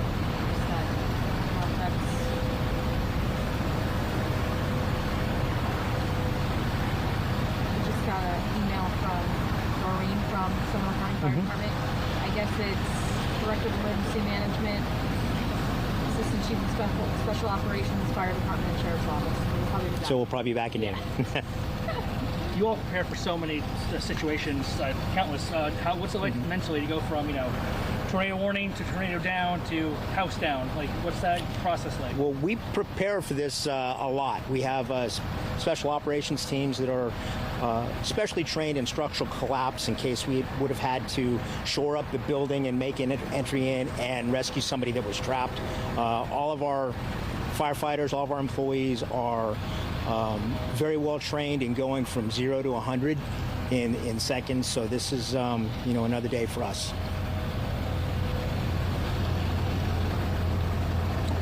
Assistant Chief Zellers, thank you very much. You're welcome. Thank you. Thank you. Yeah, thank you. All right, so listening in there, Seminole County Fire at that news conference, just giving us a briefing of what they have experienced. And again, Amanda McKenzie has been at that home right along Markham Woods Drive, where 80% of the house is gone. Yeah, and you saw the extensive damage with the lanai. Let's check in with Amanda right now and see what the latest is where she's at. I mean, things have calmed down, but the damage behind you is incredible. Oh, we've been getting a tour from a nice guy named Bob. He just spoke with us on camera about all of the debris in his yard. And this is the backyard where you can see what's left of the pool and the screen enclosure. It's a huge mess. And be careful because there are exposed nails around here and a lot of debris from the trees around here. He tells us that this area in the back used to look nothing like this. It was only pine trees, and they have pretty much all been snapped in half at this point. So if you can walk this way, you can start to see some of the path that this tornado took coming down this patio here. You can see how many trees have been snapped in half, broken off. There have been trees going all the way down the street with debris. There was a trampoline that was thrown from one yard and into another, wrapped around other trees. A lot of damage to take in and a lot of shingles missing from roofs. We are checking in with more neighbors. The good news is so far we continue to hear that everyone is safe. A lot of folks heeded the warnings, sought shelter, and were able to get into their safe place with enough time. They said the whole ordeal lasted seconds, maybe 30 seconds at most, but so much damage was done in that short amount of time. So the cleanup is going to take a lot longer to deal with. So we'll keep showing you more areas throughout Markham Woods Road.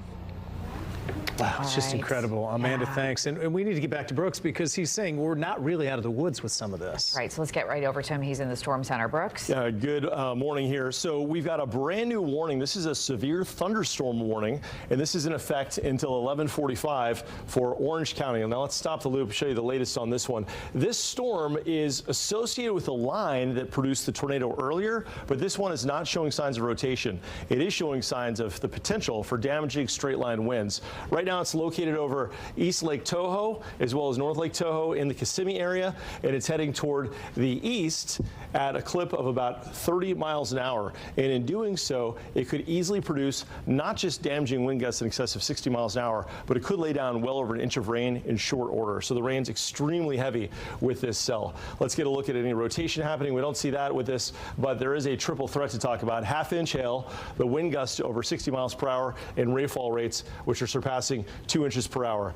There's winds right now being detected based on our radar source at the surface of between 30 and roughly 50 miles per hour. But it's important to note that it's very common that what goes up in a storm must come down. And the very nature of a thunderstorm is that it involves rising air. And then when the warm, moist air rises high into the cloud, it gains its own density.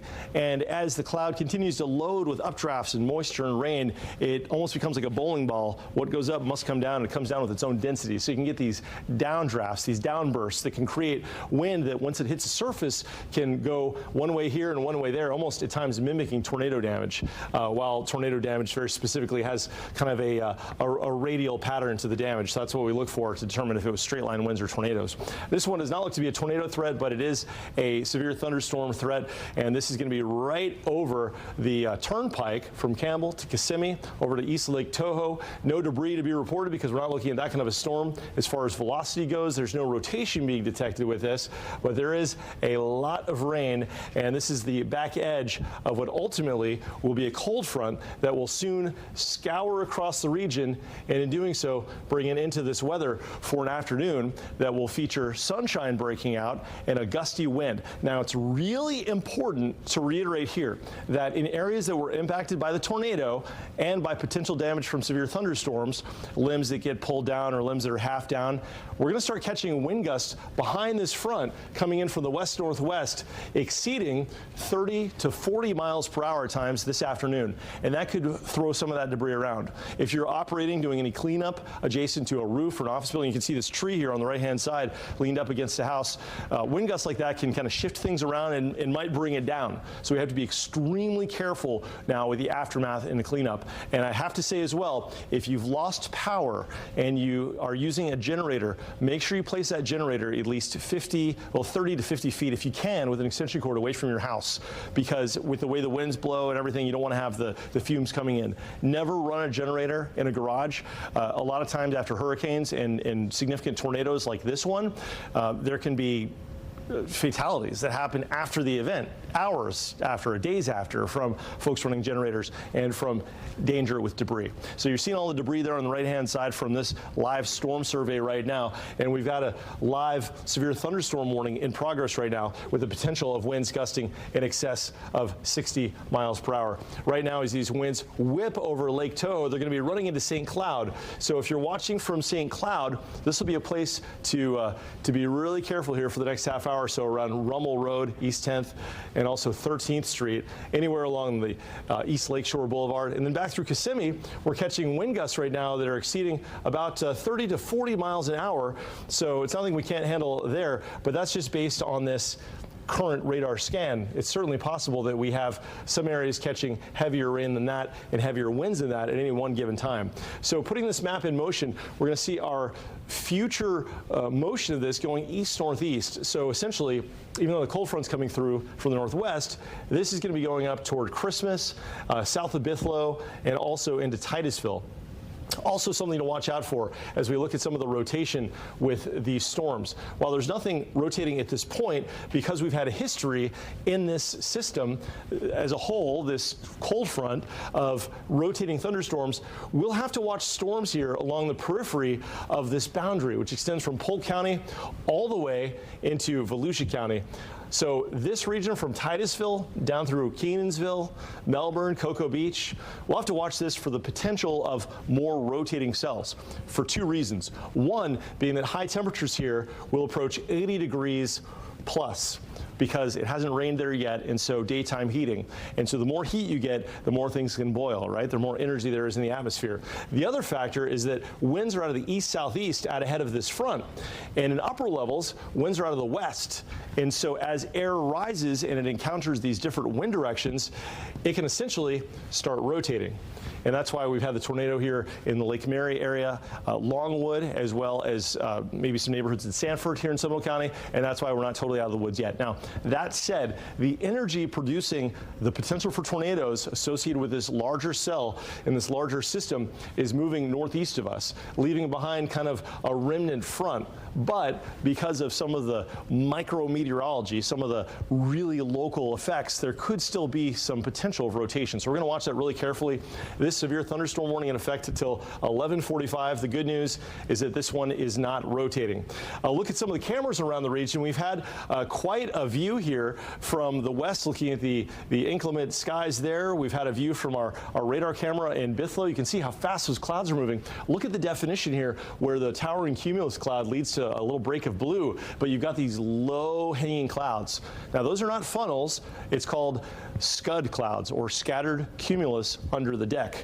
In weather, we like to abbreviate everything, but it's easy to remember, scud clouds. Anyway, they can sometimes be confused for tornadoes. That's not what we're seeing here. But by the way, a side note, our radar camera, here, I should say our radar, our Fox 35 Storm Tracker radar, this is it. This is our dome. This is ours. This is in Bithlo. This has been a real shining star of today's tornado coverage, giving us a real-time view of where the storm is and where it's going, so we can provide you a better warning as we saw debris flying on the cameras. Okay, so that's a look at some of the cameras around the area. Titusville has yet to see the rain, but that could certainly change here as the afternoon progresses, and in doing so, we're going to see a continuation of this threat. Now, as of this moment, we're not looking at anything too worrisome at this current time, but we got to watch it carefully. I mean, look at the pitch of these clouds here. Live view from our Launch Credit Union camera in Titusville. It's sunny in this location, but it's stormy just to the north and to the west. And so as long as we've got this setup across the region with the wind blowing and the clouds swirling, we've got to watch out for the potential of some fast spin-up tornadoes. And at this point, the highest threat of that is going to be across Osceola, as well as southeastern Orange and Brevard counties, where the atmosphere has not yet been tapped. If you picture it like a powder keg, right? You've got gunpowder, and when it strikes a spark, it creates an explosion, right? So that's kind of what this is doing, is it enters that warm, humid atmosphere. As this front works southward into this untapped, humid air, it's going to essentially feed on that humidity and that heat, and that could result in some of these storms spinning up.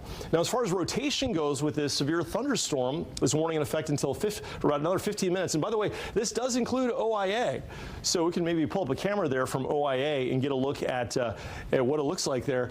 We're going to see winds that could easily surpass 60 miles per hour. So folks there working the ramps, incoming flights, those are at this moment going to probably have to be grounded for the time, at least folks deplaning, because it's not safe for folks to be working on the tarmac between the lightning threat as well as the wind threat.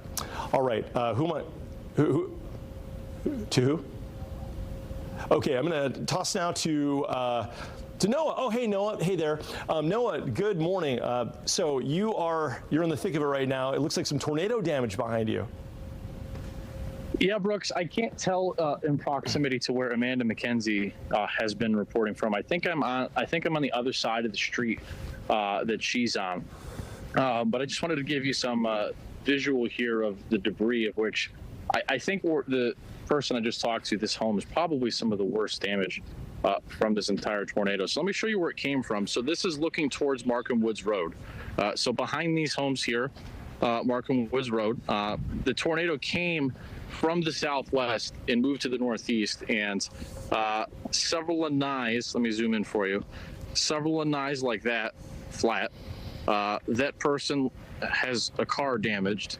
That person right here has windows blown out. So windows blown out, lanai gone, trees down. But I want you to look over here Some of this debris is actually from across the road. There's actually somebody's mailbox in here. I just got back from talking to them. It's a guy from Columbia, Missouri. His mailbox is on the other side of Markham Woods Road by like a quarter of a mile, and it's right here. So clearly this was a strong tornado. And Brooks, I don't know if you can see this, but I'm trying to be careful to not be standing in major debris here. But yeah, I've seen a lot of debris in my meteorological career, and this is it's really definitely some. Yeah, no, just watch where you're strong debris here. I mean, I would say that nails. Watch for nails where you're walking. I would say it's at least EF2 damage here. Oh, wow. Yeah, and we're looking at winds there that could have exceeded 120, 130 miles an hour to produce that kind of damage. The National Weather Service will likely go out there and do a survey and do an official analysis and confirmation. And they've been fantastic partners throughout this whole event. So we want to give a big shout out and thanks to our local National Weather Service in Melbourne and their role in helping to keep people safe this morning. Yeah, Noah, that damage you're showing is something that I would expect to see in a place like Texas or Oklahoma. Obviously, a couple of places there are seeing some significant damage. Again, I chuckle because out of personal experience, I had this mistake. I've stepped on a nail before, sticking on one of those 2x4s and damage, and it went right through my foot. And it was not fun. It was a quick trip to get a tetanus shot. So be careful. Look where you're walking, and that's true for everybody. You know, I know we're walking around in flip-flops here in Central Florida, but if you live in a neighborhood where this damage has happened, think about glass, think about debris and boards, and if there's any power lines, don't go anywhere near them. They could be live. There's a lot of dangers after the storm that can be a real threat comparable to the actual tornado itself as it's actually happening. All right, right now on Fox 35 Storm Tracker radar, we've got a cluster of storms here that are currently near but not quite at severe limits. Looks like our severe thunderstorm warning has been dropped. We're going to be watching very carefully as these storms progress southward for the potential of rotation. But at this point, that is not happening, and one of the reasons is that the upper level dynamics that would be required to produce that strong rotation may be weakening a little bit as the storm system moves northeast, the parent storm system, and out of our region. But future radar, and that's what this is future radar, is doing a great job analyzing where this batch of rain goes and when it gets there. And it looks like it'll be about 12:30 to 1 before our main line of storms clears Brevard County and into South Florida, maybe later than that. So if you're traveling down the Florida Turnpike or heading down to Miami, a heads up. Right now, we've still got some heavy rain, but fortunately, we're not looking at anything that would require a warning, but that could change. One of the things we look at carefully in these situations is the intensity. Is it producing hail? What does our triple threat look like? That is wind, rain, rainfall rates. That is, we're getting hail about a ½ inch, possible 2 inches per hour rainfall rates, and wind gusts, which could exceed in places over, at this moment in time anyway, about 40 miles an hour. So we look at these things to determine the severity, and you really have to have winds that are approaching 60 miles per hour for it to be classified as severe. But when you see that tornado damage, I mean, that is telling. I'll tell you that. I mean, when you see structures where, you know, 3/4 of it has been collapsed, walls have fallen, I mean, those could easily be wind gusts well over 130 miles per hour. So it'll be interesting just as far as like Florida weather history to get the official determination from the National Weather Service to see just how strong this tornado was. Was it an EF1? Was it an EF2? That's certainly all in play. I'll look out there at some of our weather cameras around the region. We've got gray skies. It continues to look ominous. As far as alerts right now from our Fox Weather Alert System, everything is quiet, Ryan and Amy, so that is good news for now, but we are standing to watch this until this line of storms clears Brevard County, probably shortly before 1 p.m. All right, Brooks, great work. This all took place about 9:40, so we're now 2 hours into this. Yeah, we actually time-stamped it because we were under the anchor desk when this thing was hitting, and it was frightening from inside of our studios. You can imagine what these folks experienced who are out living in these homes, and Amanda McKenzie is joining us now. She is live near one of the scenes of where we believe a tornado severely damaged a house.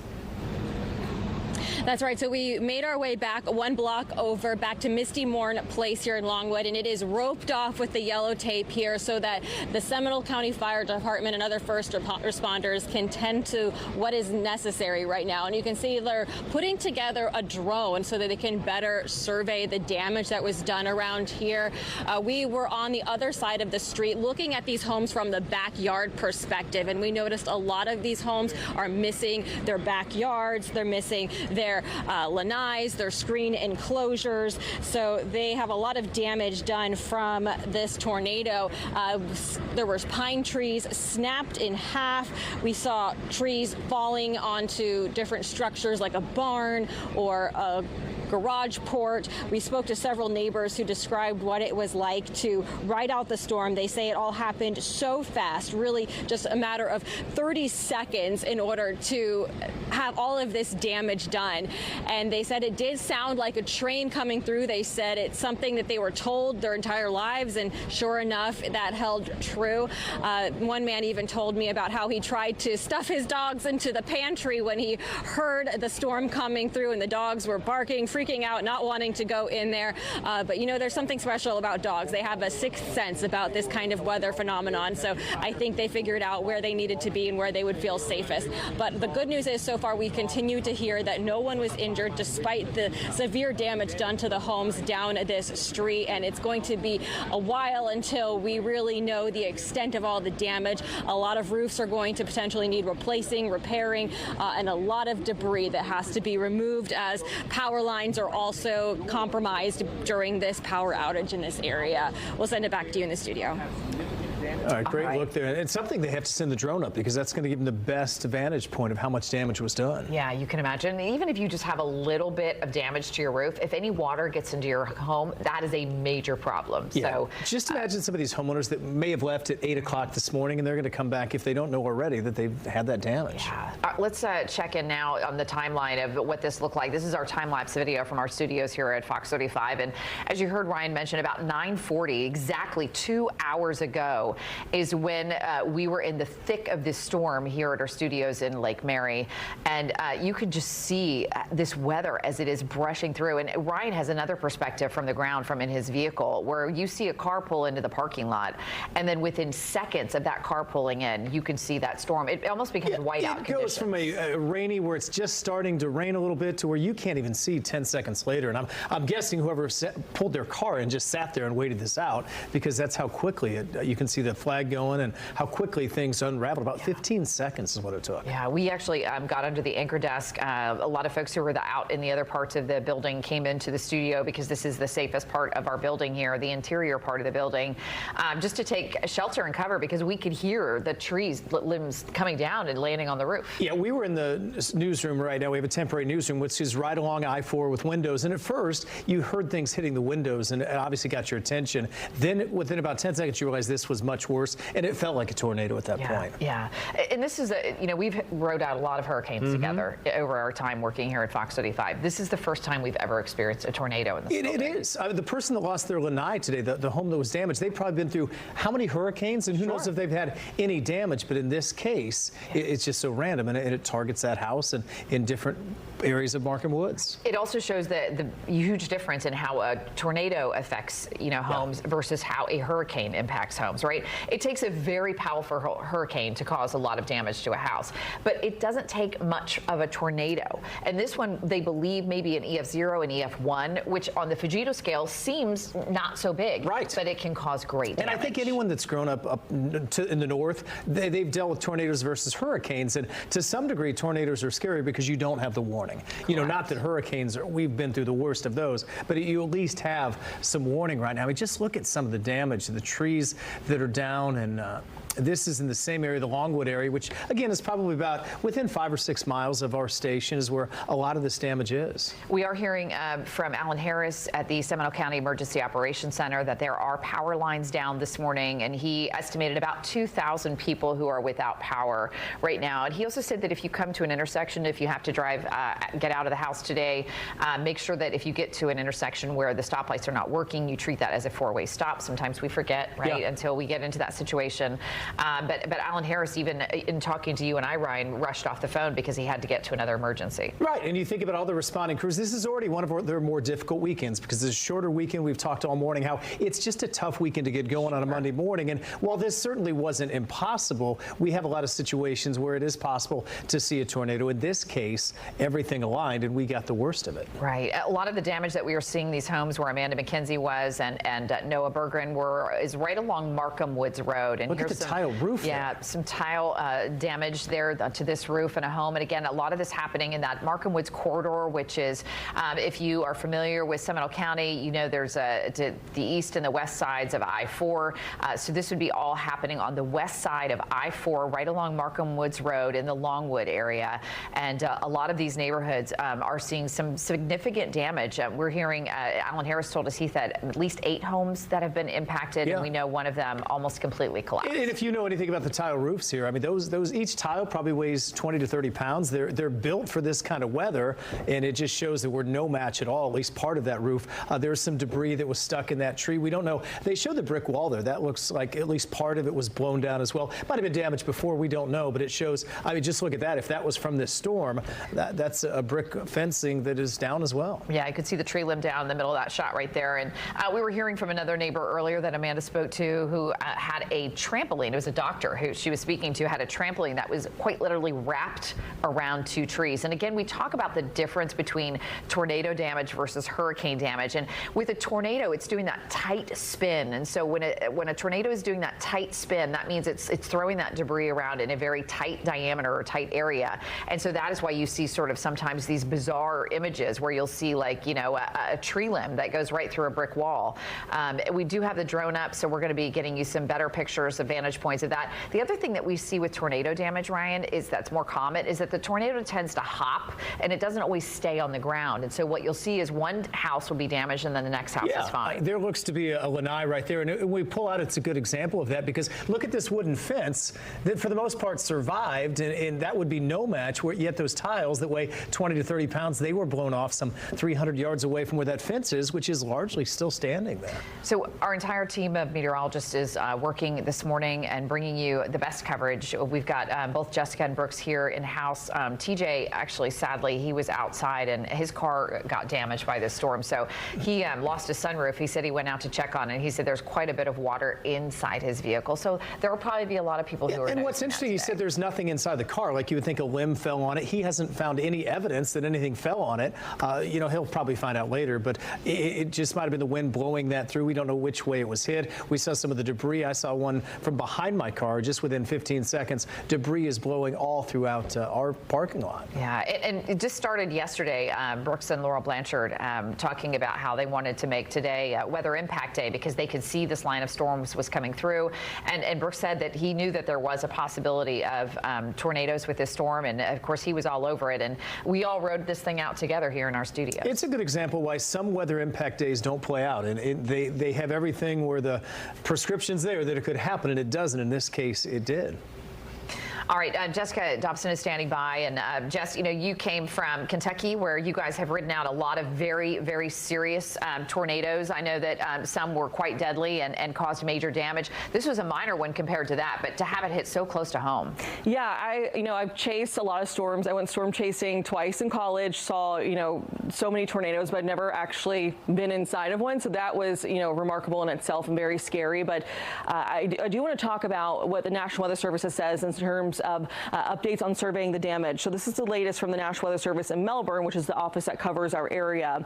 So they'll be conducting a storm survey over the next couple of hours to determine the track, the length and intensity of the tornado that impacted the Longwood and Lake Mary area earlier this morning.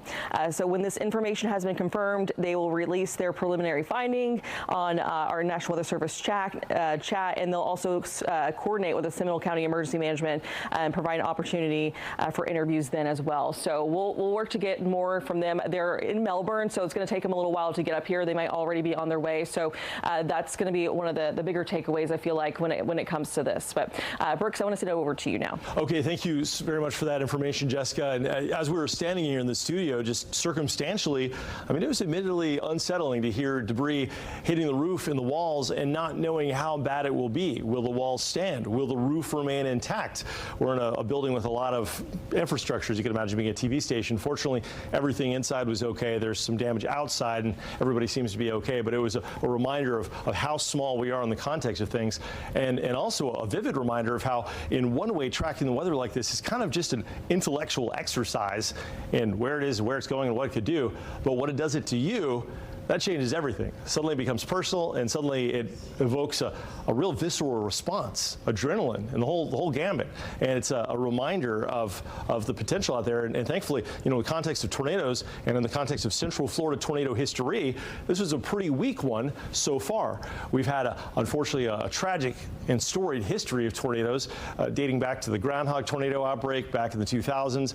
Before that, the Kissimmee 1998 tornado outbreak inspiring the movie The Night of the Tornadoes.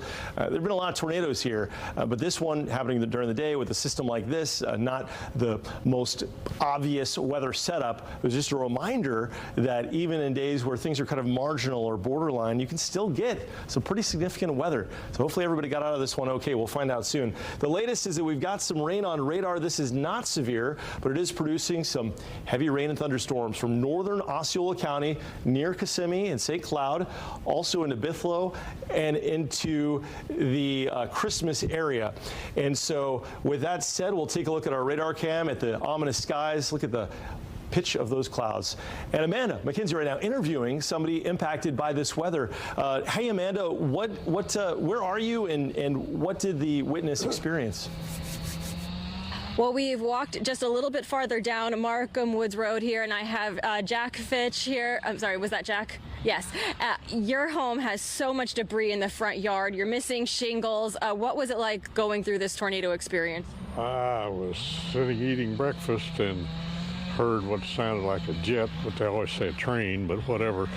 And all of a sudden, stuff started hitting the windows, front, back. And I said, oh my goodness. My wife said, oh, we better get in the closet. So we did, and wow, it didn't last very long, but there were limbs and debris flying all over the place. But we're blessed. Didn't get any water in the house. Tile are torn off the roof, and a lot of trees down. But other than that, I think we're blessed. And I mean, looking around, you can see other homes were affected. What do you think of that? And have you been able to talk to any of these neighbors? Well, the neighbor directly behind me had a lot of damage. He's got roof off, and part of his roof's off, and a tree in the house, and oh my. Yeah. So.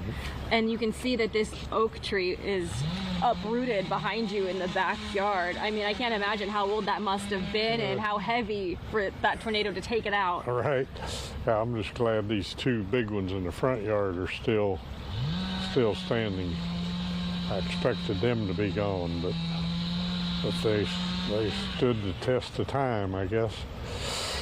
So anyway, overall, we're blessed. Now I just got to get somebody to clean up all this mess. It is a big mess. And one thing that we've noticed walking around, we're seeing financial papers and personal documents from people.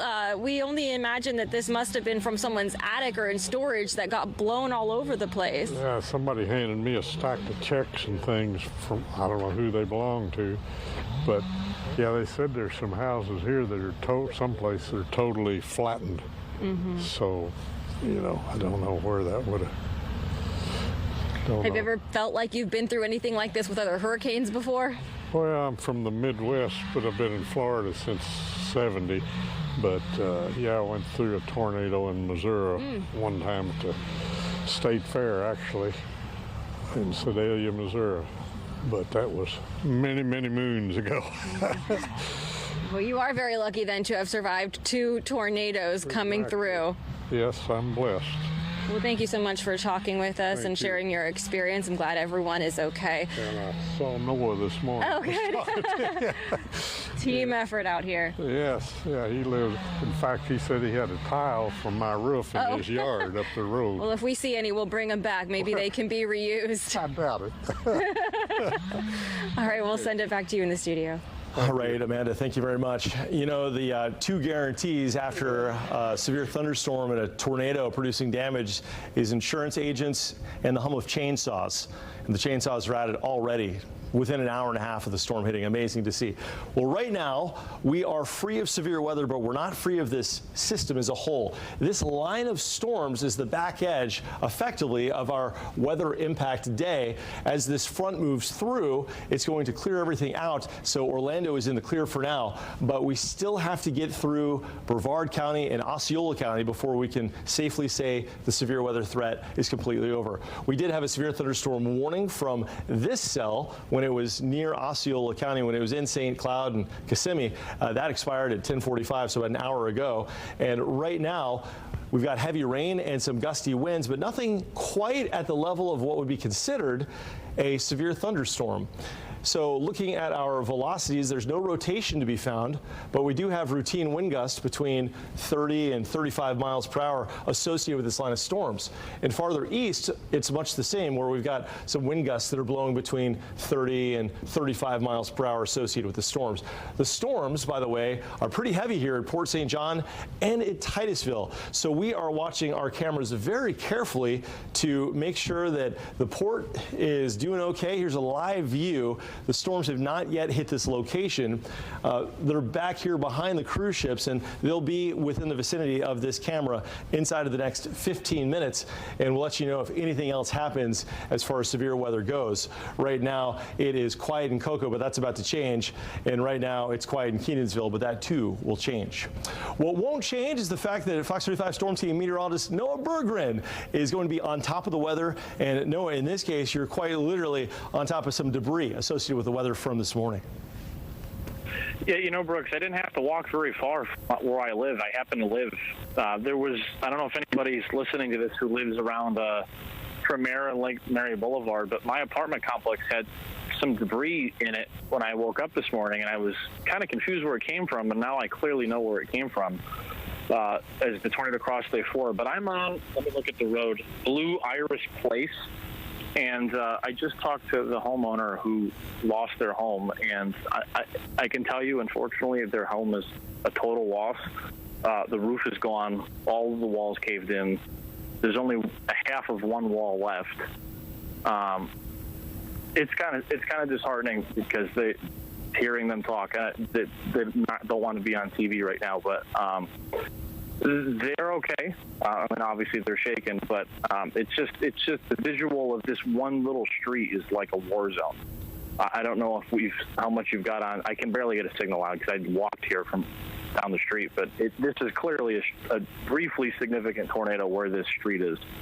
I mean, it's only maybe like 3 or 4 houses that got leveled, 1 leveled and 2 that are very significantly damaged. But it's just unbelievable that how bad it is. Nobody here got injured. I agree, Noah. I mean, the thing about a day like this is that before a lot of these folks went to work this morning, it was just kind of a breezy, mild Monday morning with the weather impact day. And just a few hours later, they're going to come home to this. Insurance claims, debris, fallen lanais. And as you saw in some of those homes are actually essentially kind of leveled. And goodness, I hope nobody was in there. I hope everybody's okay. So they were in there, yeah. And I didn't catch that. Were they okay as far as how they came through? Were there any injuries? Miraculously, Brooks, they don't even have a scratch. I mean, I don't know where they were in the hallway of their house, which I don't know how they don't have a scratch, but it's remarkable. Well, it's another reinforcement that finding shelter inside your home in an interior room away from windows on the lowest floor is critical in these situations, right? Yeah, for sure. And one last thought for you, Brooks. My signal, I'm having a hard time hearing you, but on Blue Iris Place, across the street, the house untouched. You would never, if I faced this way, you would never know there was a tornado on the other side of the street. It's unbelievable. Incredible. It's lucky for that house, and it feels unfair from the perspective of the person that lost everything. And this is just one of those moments that reminds you of just how fickle it all is.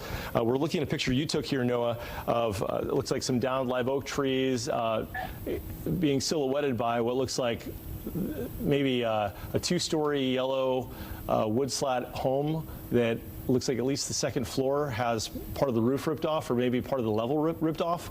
There's insulation, which is very common after tornadoes, stuck in the trees. It seems like the insulation blows out immediately and gets stuck into everything. It looks like those trees have been broken halfway up the limb, leaving behind the smell of freshly cut wood and insulation, that musty smell of insulation. It just looks like a real mess. And just to reiterate, Noah, as you're walking around surveying this stuff, just make sure you don't step on a nail, because that's one of those things that if you're looking up and you're not looking down, that could get you. Yeah, Duke Energy's here, and the Seminole County just sent a huge caterpillar down the road to, looks like, try to scoop some of the debris out of the road to get more emergency vehicles down. But yeah, it's crazy, Brooks, because it crossed Markham Woods Road, and on the other side of Markham Woods Road, it maybe only looks like E of 0 damage. You know, it's not that bad. Then you cross the road, and it's maybe like one home. It's one home that is leveled, and then several others that are significantly damaged. And it's just this small path of. It went from brief little, looks like weak funnel to, wow. It's shocking as well when you look at the wind history of Seminole County. The strongest hurricane ever to hit Seminole County was Hurricane Charlie back in 2004, and it hit the county as a Cat 2. So you had sustained winds routinely gusting over 100 miles an hour. We recently had Hurricane Ian a couple of years ago, Hurricane Milton to follow last year, and a lot of these trees were untouched with just some limbs down. But now they're completely over, down to the root ball, and not to mention the damage to these homes. So it's also a reminder that the reason we track tornadoes so carefully is that while there's not a widespread damage, the isolated damage is so compact but so severe compared to a more widespread straight line wind type damage. And it's just one of the things where you really can't even tell. I mean, these pictures look dramatic. But look at that tree down. I mean, there's a huge tree down. I don't know if that's like a laurel oak or a live oak. But when you see it in person, it's even worse, because just the scale of things and what's lost in translation through the lens versus the reality, because there's the visceral experience of, it's just a very, like an olfactory experience. Like everything is releasing smell. It sounds weird to say like that, but if you've ever been to a demolition site, right, the smell of lumber and all of it. Yeah, one thing, Brooks, I guess to share to people, I mean, I'm not going to lie, this is kind of, the house that's leveled is next to the house I sent you guys the picture of, so you can't really see it. There's one that's out of the view of that picture, I think. But somebody asked, because I was at my apartment complex, because there was some pieces of limbs and mailboxes. With emergency management here in Seminole County. Our emergency operations center has been active for about 3 to 4 hours now, about 3.5 hours. As a potential tornado came through the Seminole County area, the Markham Woods area, Longwood, and Lake Mary. The National Weather Service has arrived on scene. They are doing an assessment right now to see what we exactly experienced. The way they do that is they look at the damage in the trees, see if there's anything twisted, the home damage, and then identify based on damage what the strength of the event is. So whether it was straight line winds or it was a tornado. I've been through a couple of the neighborhoods back there, and it certainly looks like something that we've experienced here before, a lower level type of tornado, but the National Weather Service, of course, will put that out, the exact level that it made it to if it was a tornado. We did get a warning, of course, early. A lot of people did heed that warning, thankfully, and our vice chairman, lives in this community. She actually went in the closet with her pets, which is exactly what we want people to do, and they're fine, and everyone else is fine as well. One of the homes did collapse right across I-4 as it made that track towards the Orlando Sanford International Airport. That house that collapsed, the individuals, thankfully, according to our fire department, they were extricated from the home. So I'll let Chief Zellers talk about that. about 3,500 customers without power right now. Power crews are out repairing that. We're still doing damage assessment. We have damage assessment crews in the field right now. We do have emergency tarps that are available, so individuals that need tarps for their roofs, those are going to become available. They are available immediately for those individuals that need that. A lot of trees down and roadways, power lines down. Please consider those power lines like they are live. Don't drive over power lines. We are asking people in these neighborhoods, if they could, stay at home for a while. Don't go out and drive around. It's not safe to do so right now. Most of the intersection power, the traffic signals are back live, but if there are traffic signals that go down for some reason, treat that as a four-way stop. So come up, stop, make sure, just like if you had 4 stop signs, just like we do in hurricanes. A lot of damage out there, so we're asking people to be safe. Vice Chairman her to come up and just talk about what she experienced, and then our chief. Well, thank you. This is really about the 2 people to my right and left that are here in every disaster in this county.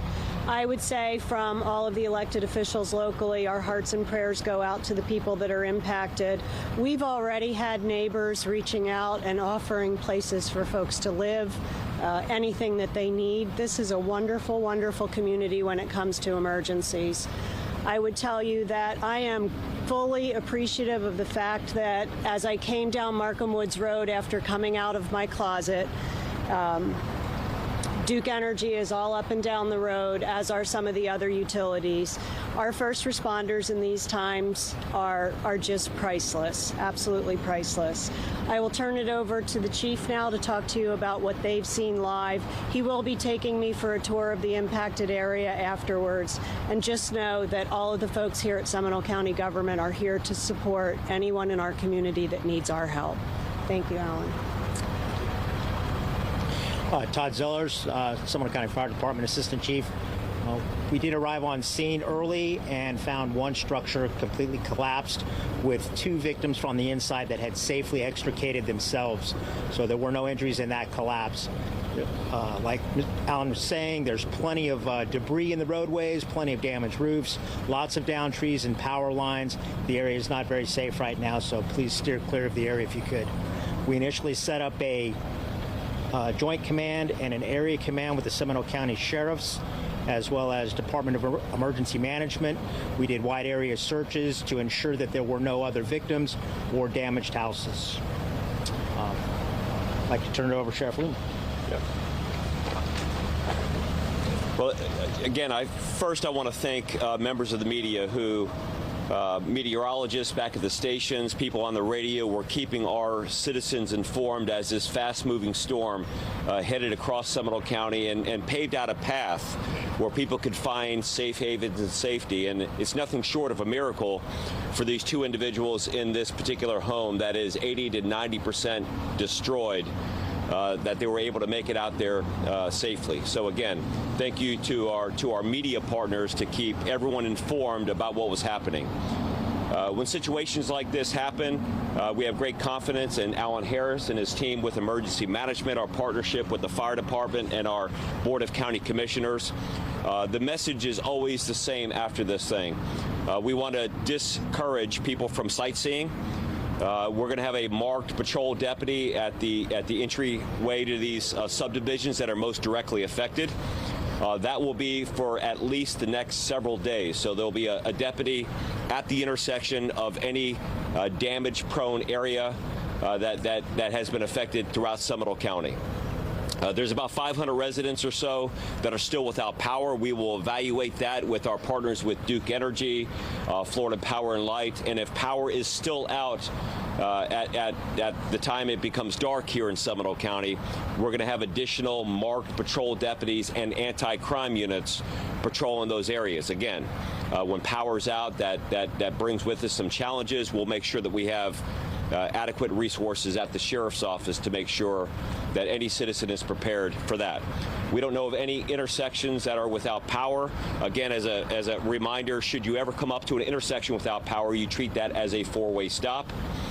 Power lines, you've heard all of us say power lines are incredibly dangerous. Most situations that occur after the storm that result in harm, injury, and sometimes fatality. So if you see a power line down, don't try to experiment what that line is. Call somebody. We'll have deputies in and around the area. Call 911. Call our non-emergency line. Whatever we can do to be a good partner. Again, these storms move fast. It's something that we've experienced, although not in recent years, but we've had some experience here in Seminole County. We want to help our citizens and neighbors rebuild, and our office stands at the ready for whatever we can do to be a good partner for that. So again, thank you so much. Will there be additional pressures apart from the one today? So when can we expect? As we need, we'll set up additional press conferences. Yeah. What is your message to people that are affected? Obviously, they're now rebuilding. Yeah, so we have folks from our damage assessment crews out right now. The American Red Cross is also on scene providing assessment at this point to identify what the needs are. As I mentioned, we're going to be opening up the tarp location, so people will have blue tarps. I also saw some individuals that already had some of their roofers out, so they were already working with a roofer company, and of course, if they do that, they may not even need a tarp, but we're going to have tarps out there for those that need it. Any other questions? Yes. Yeah, Chief Zeller had said before that the one house that collapsed, the only part of the house that didn't collapse just happened to be where they were. Can you just talk about that a little bit? Yeah, that's the importance of quick alerts, having a weather radio, some type of device where you can get a tornado warning, going into that safe location, just like Commissioner Hurd did or Vice Chair Hurd did. That's what you want to do. We've experienced this a couple times. We had a tornado in Castleberry, 2007, 2008. The family moved into that one room. I don't know if you remember that, but the rest of the home destroyed. And they would have died had they not moved into that room. So thankfully, this couple also moved into the room of safety. That's what we want people to do. Even in our own buildings, because we were in the cone of danger in our own buildings, we had people moving to lower floors and interior corridors. Okay, thank you very much.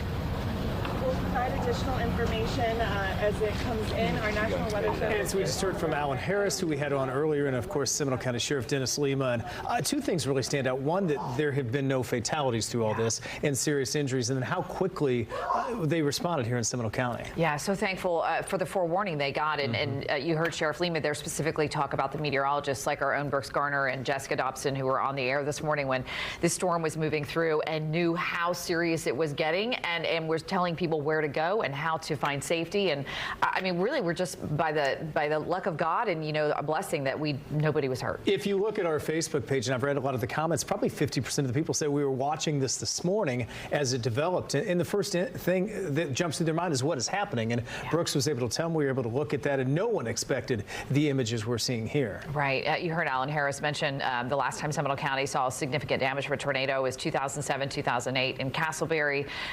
This again, the worst of it, the bulk of the damage happening right along Markham Woods Road, which is a very heavily wooded corridor and a lot of homes and neighborhoods right along that stretch of road that basically leads from Longwood into Lake Mary. Yeah, it's a beautiful area, a lot of expensive homes, it's beautiful because of the trees that are there. This is some of the worst damage we've seen. I think the one thing that stands out is the semi we saw earlier today that was completely blown over, and we're going to show you some images of that because this is what we saw this morning. This was, we don't know if he was driving or sitting there, but he said he was just sitting there riding out the storm. Yeah, riding out the storm, did the right thing to pull over, and suddenly, just imagine being inside of there. He was with his dog, and that completely flipped over. We were able to talk to him. Amanda caught up to him as he described what he saw. Yeah, he was resting in the back of the trailer with his dog, and all of a sudden he just felt something lift up, which was the trailer, and it just went on its side, and he didn't know what was happening at that point. He didn't hear any sort of noise or wind or anything. It just happened suddenly. You just feel for that dog who had no idea what was going on. That's not a shot of gray. That was actually what we were seeing right there.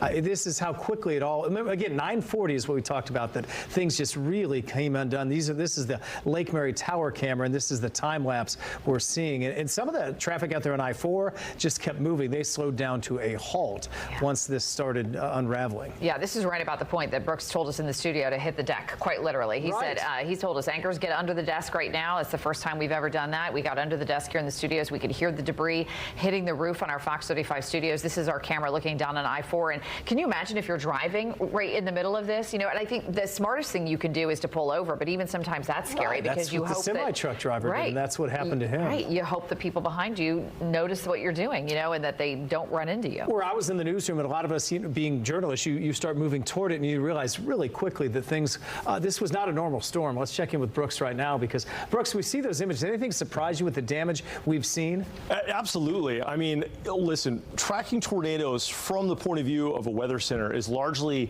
like kind of an intellectual exercise, right? You're trained to identify a threat, you're trained to track the threat, and then you're trained to speculate on what the impacts could be based on those elements.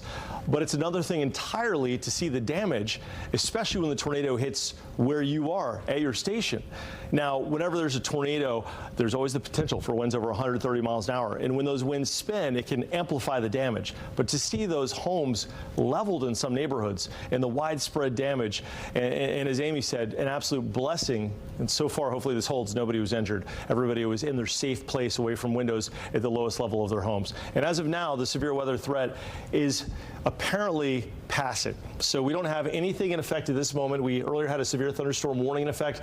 The last of the big storms right now are in northern Brevard County. Now, that said, this is all associated with a front that is currently pushing through, and the cold front is roughly strewn across in this orientation. There's a couple different levels to it, but essentially this is the back edge of the violent weather. So we still have to watch Osceola County as well as Brevard counties south of Cocoa for the potential of a couple more severe thunderstorms. Hopefully not anything like what they saw here and we experienced in the Longwood and Lake Mary, Seminole County region. So as of this moment, Ryan and Amy, the worst of it is at the port, and I can show you a live view of Port Canaveral to see the conditions there. And while they haven't deteriorated at the actual port, it's about to. That dark sky coming toward the cruise ships, soon to envelop with torrential rains. All right, that is the latest from the Weather Center. But to answer your question, yes, it was a shock. Yeah, I pulled up our Ring camera. It's amazing what technology can do. That's how I got the car camera for, and we're probably 4 miles from where the Markham Woods was. Not nearly as bad. It was dark, but it was nothing like what they saw over there. Yeah, you could see those sort of the dark clouds descend, kind of like what we were seeing in that port camera. And I can tell you, if I was on one of those cruise ships, I'd want to be in port and staying put in port until this passes. Amanda McKenzie has been out. She has been looking at some of the damage all morning long now into the noon hour. And Amanda, I can imagine a lot of these people that you're talking to are probably just still in shock. As you would rightly be so, and this is by far the worst damage we have seen on this street yet. This has to be the home that lost 80% of it with that collapse. It looks like a bomb went off. There are personal belongings, insulation, roof pieces, fence boards just everywhere, and windows blown out. The next door neighbor's home missing shingles, missing windows, missing sliding doors. It's just hard to imagine the level of loss here when you can see a whole family's home just strewn about in their backyard. This is going to be such a huge cleanup, and sadly a lot of these personal items are for several yards throughout backyards here and into the street on Markham Woods. It's just hard to imagine what they could have gone through, because we're told that a lot of these folks were home when this happened. I mean, this was early this morning, and this tornado that's suspected to have come through here was only about 30 seconds long, and all of this damage was done. We are told that the National Weather Service is out here surveying the damage right now to determine whether or not this was in fact the work of a tornado and maybe what category that could be. But we see so much damage here. It's just astounding. We will continue to talk to some neighbors. I know a gentleman who lives nearby was walking through his backyard in flip-flops, and it's just hard to imagine what they're going to have to go through now, because this is not something that can be cleaned up in an afternoon. We'll send it back to you in the studio. Amanda, thanks. Great job. You just feel, it shows you how fragile life and possessions are. And the great news is they survived. Yes. You know, Amen. they've got a lot ahead of them, but it could have been so much worse. Yeah, can you imagine if that's the house that we've been telling you about this morning, where the sheriff said 80 to 90% of it collapsed. It just so happened that the couple that was home at the time that happened was in the 20% part of the house that didn't collapse, or perhaps they were smart enough to know that maybe wherever they went was the safest to go to the part. safest spot, because when you look at that house, and if you knew two people were inside, you would probably fear the worst looking at that image. All right, we are going to take a quick break. You are watching extended breaking news coverage of a tornado that hit in Seminole County today. We'll be right back. Stay with us here on Fox 35 News extended coverage. Gaga, Mariah, two of music's biggest legends, receive iHeart's top honors, plus much more. Thank you. The iHeart Radio Music Awards live Monday, March 17th on Fox. Are you ready to take the next step in pursuing your nursing goals? Look no further than South College's flexible hybrid Bachelor of Science in Nursing track. Select courses are online with labs and clinicals in Orlando or Tampa during the week or on weekends. With successful completion of required online classes, in-person labs, and clinical training, you'll be eligible to take the NCLEX RN licensure exam. Visit South College for more information at south.edu. South College, where dreams find direction. I was in a car accident and called attorney Dan Newland. Dan was great. He got me $800,000, and that money really helped me. Involved in a car accident? Call me now at 407-888-8000. Thank you, Dan. If you're turning 65 or retiring and will be covered by both Medicare and Medicaid, it's time to get to know the easy-to-use United Healthcare U-Card. It's a member ID card that can help give you access to reliable coverage you can count on.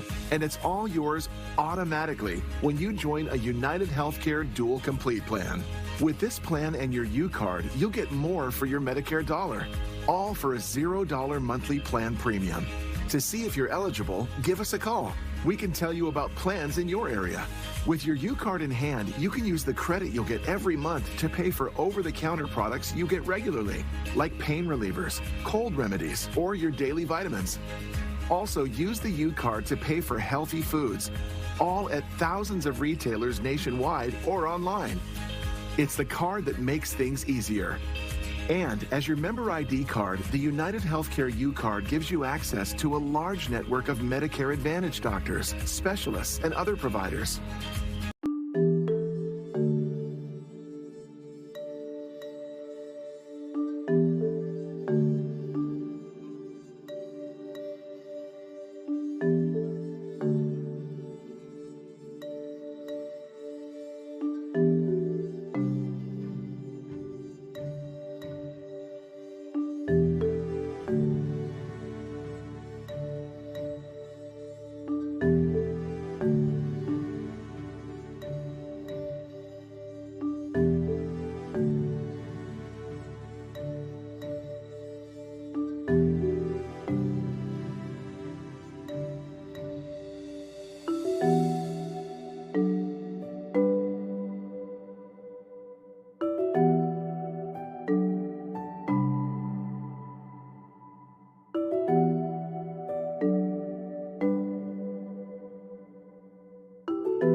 Happen next? Well, by the time I read the whole thing, I see the cage of my pool goes away, And I called my wife, said, come here, come here, hurry up. And he came and we go underneath the countertop to the kitchen. And we have windows started breaking. And you can hear the wind is going through the house. It breaks all my doors in the back, the sliced glass doors. It breaks everything. And my wife started freaking out. And I said, just sit here. And before I knew it, I get up and I look. The house was a disaster. And I walked next door to the house is gone to see if the people, they're okay. And I saw them, they were sitting close to the window. And everything was okay. And I called 911. And that's when all these things started coming, and all the fire trucks and ambulance and all these things that start coming all over the place. And but you can see the damage. Oh, it's Look what happened here. Here, it used to be a nice set. The set is all the way back there to my next door neighbor.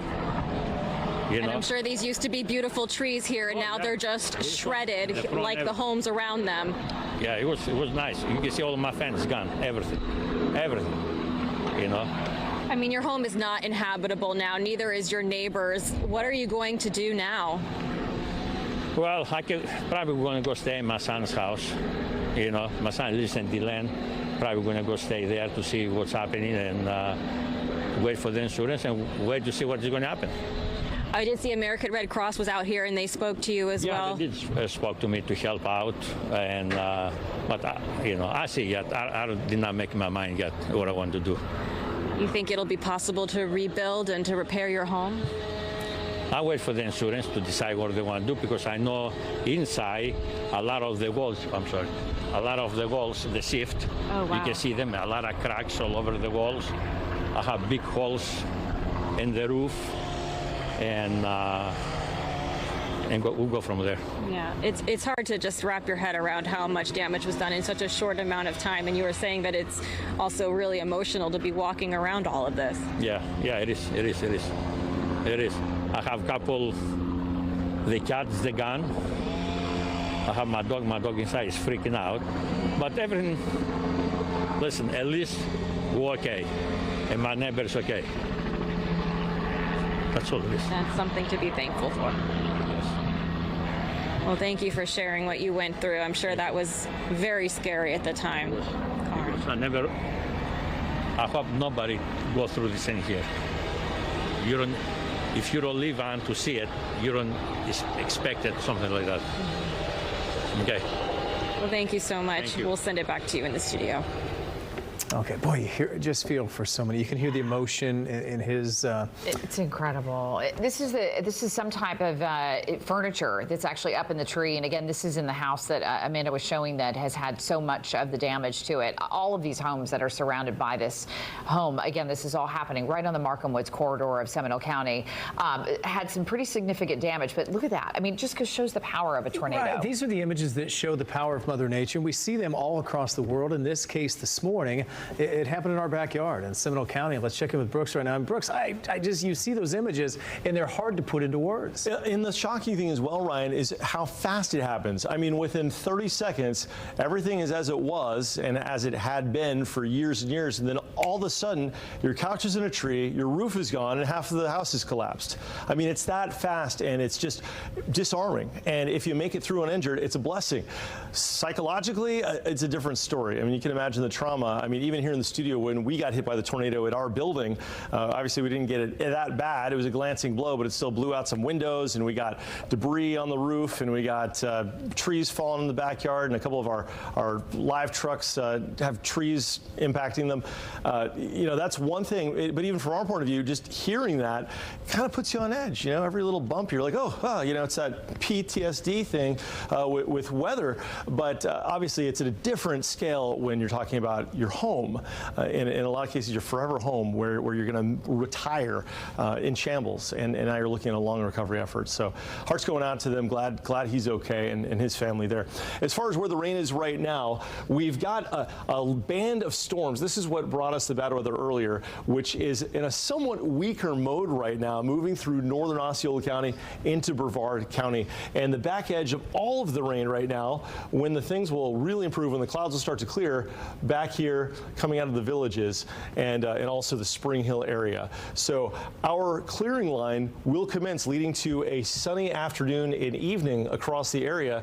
And in doing so, when all these damage surveys come to pass, it's going to be a classic scenario where you have that juxtaposition of bright, sunny afternoon and the birds chirping, and then tornado damage and untold expense. By the way, because so many areas are so damaged, watch out walking around in the debris. There's a lot of 2x4s with nails sticking out of them. You don't want to step on those. It sounds silly, but that's a thing. And oftentimes they're covered up with like insulation and grasses, and you can't really tell what you're walking on. So it's best to just stay out of those areas until it can get mitigated a little bit, get cleaned up. Watch out for any downed power lines you find. They could be live. Assume they're live. And if you've lost power and you're on a generator, same with a hurricane, make sure that generator is set up away from the house so you're not catching fumes in your home. Right now, the heaviest rain extends from basically Kenansville along the turnpike on up into eastern Orange County on the beach line right here into Titusville, and especially up here now at KSC. So this one is not severe, but it's producing a lot of lightning and some pretty torrential rain up here by the Space Launch complexes. Elsewhere, we've got to watch to the south. This is going to be what we watch for the next few hours. Right here, southern Osceola into Brevard County, where it's warmed up a little bit. Temperatures right now are about 80 degrees or thereabouts, and that is adding fuel to the fire to help to amp up these storms as they move into this untapped environment. Now, one saving grace for this region, and one thing that may keep the storms weaker in Osceola County and in Brevard County, is what's happening down here in Okeechobee County.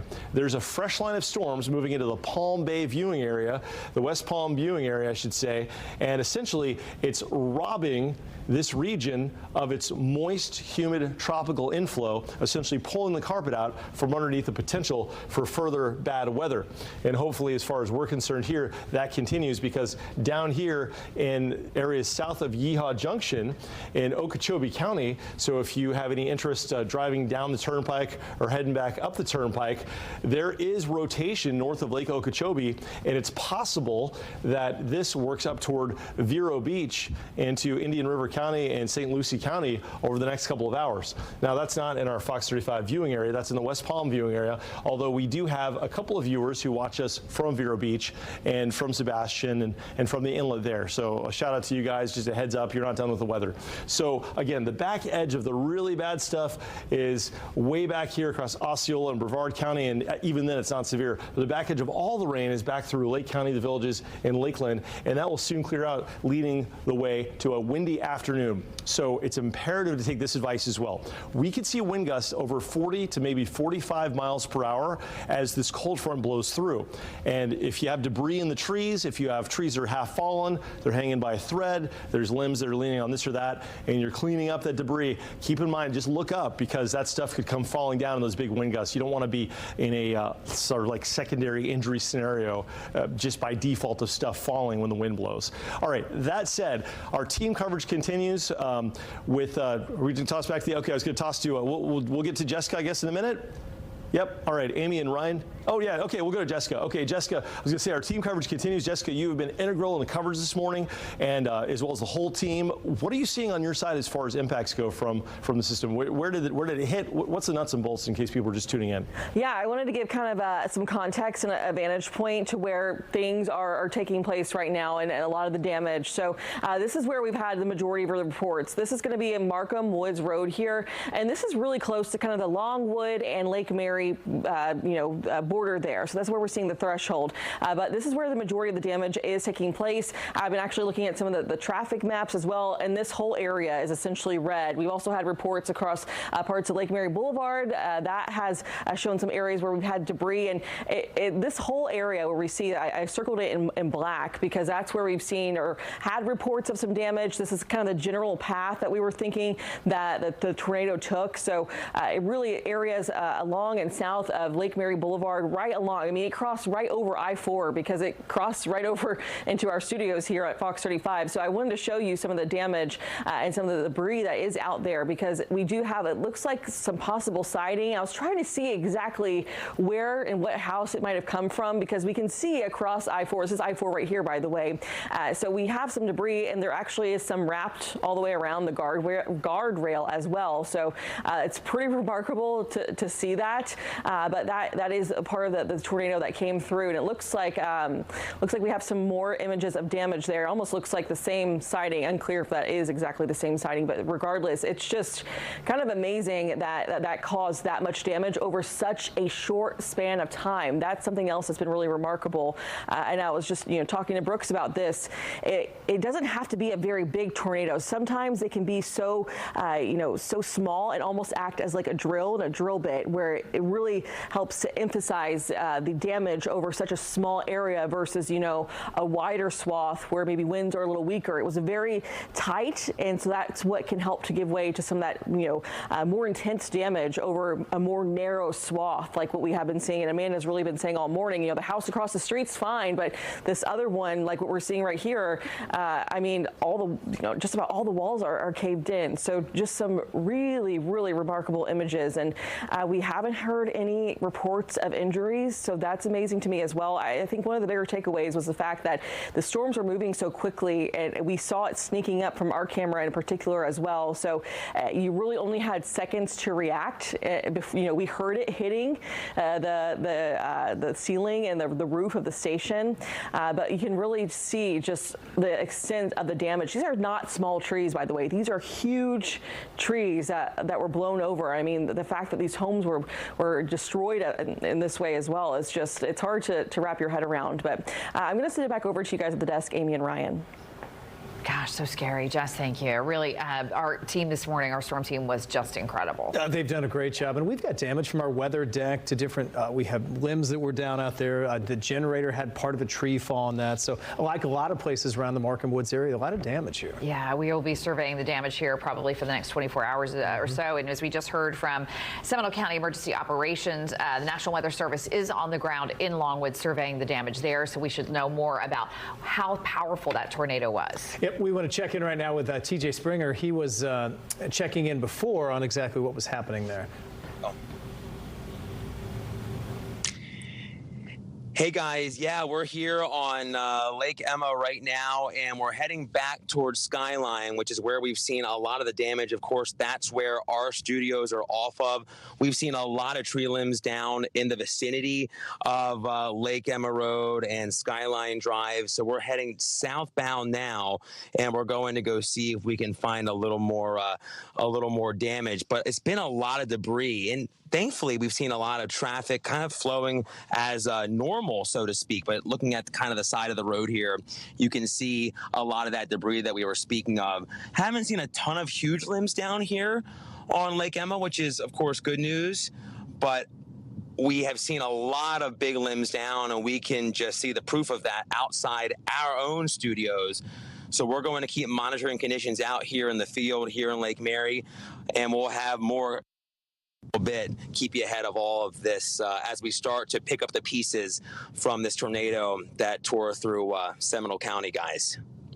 Right, and TJ, really, God bless him, because thank you, TJ. He sustained damage to his vehicle to the point that I'm not sure he's going to be able to drive it. So, so there were some people here who were impacted by that as well, and then have to keep going out and working. Like, so when people put a tarp over, make sure the damage doesn't get worse, and then when the work day's over, they'll go back and look at their house, their car, something else. We're going to take a quick break. We'll continue to show you some of the damage here in Seminole County when we come back. Affordable dentures and implants. We're making new smiles more affordable. Save 15% on most treatment plans over $1,000. Call 1-800-DENTURE. Hurry. Offer ends soon. Go ahead and smile.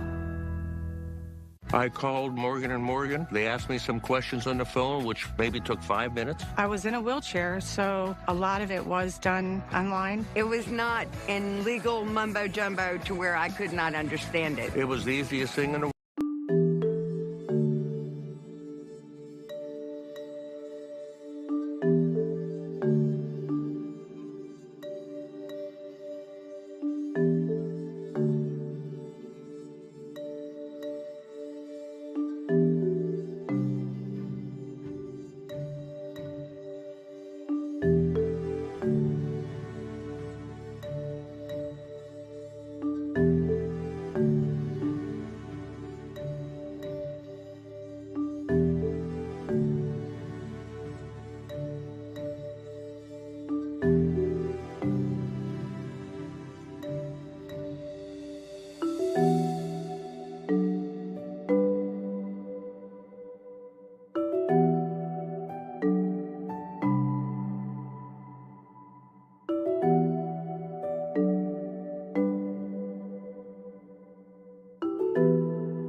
to homes in that area right along the Markham Woods corridor. This is the home that we've been hearing about all morning that suffered the most amount of damage. You can see walls and the roof were just ripped off, and everything has been shredded into the backyard, into the pool, throughout their property and the homes throughout this street. I had a moment to meet with the homeowners. They didn't want to talk on camera. They're just obviously very emotionally distraught over everything that has happened here. I mean, this home is a total loss. They cannot come home now. They have to find another place to live. They have family members here with them right now, documenting the damage for insurance. And we've also seen the National Weather Service out here, as well as Seminole County Emergency Management, walking around meeting the homeowners. It's just hard to imagine what is going through their minds this morning as they grapple with the extreme loss, all in a matter of seconds, really, just from that suspected tornado coming through. And this home in particular was hit the hardest. I mean, there's just hardly anything left. You can see part of the garage wall here just on its side on the ground, and they have two vehicles outside that were also damaged. You can see shattered windows. I mean, their personal belongings are just strewn everywhere.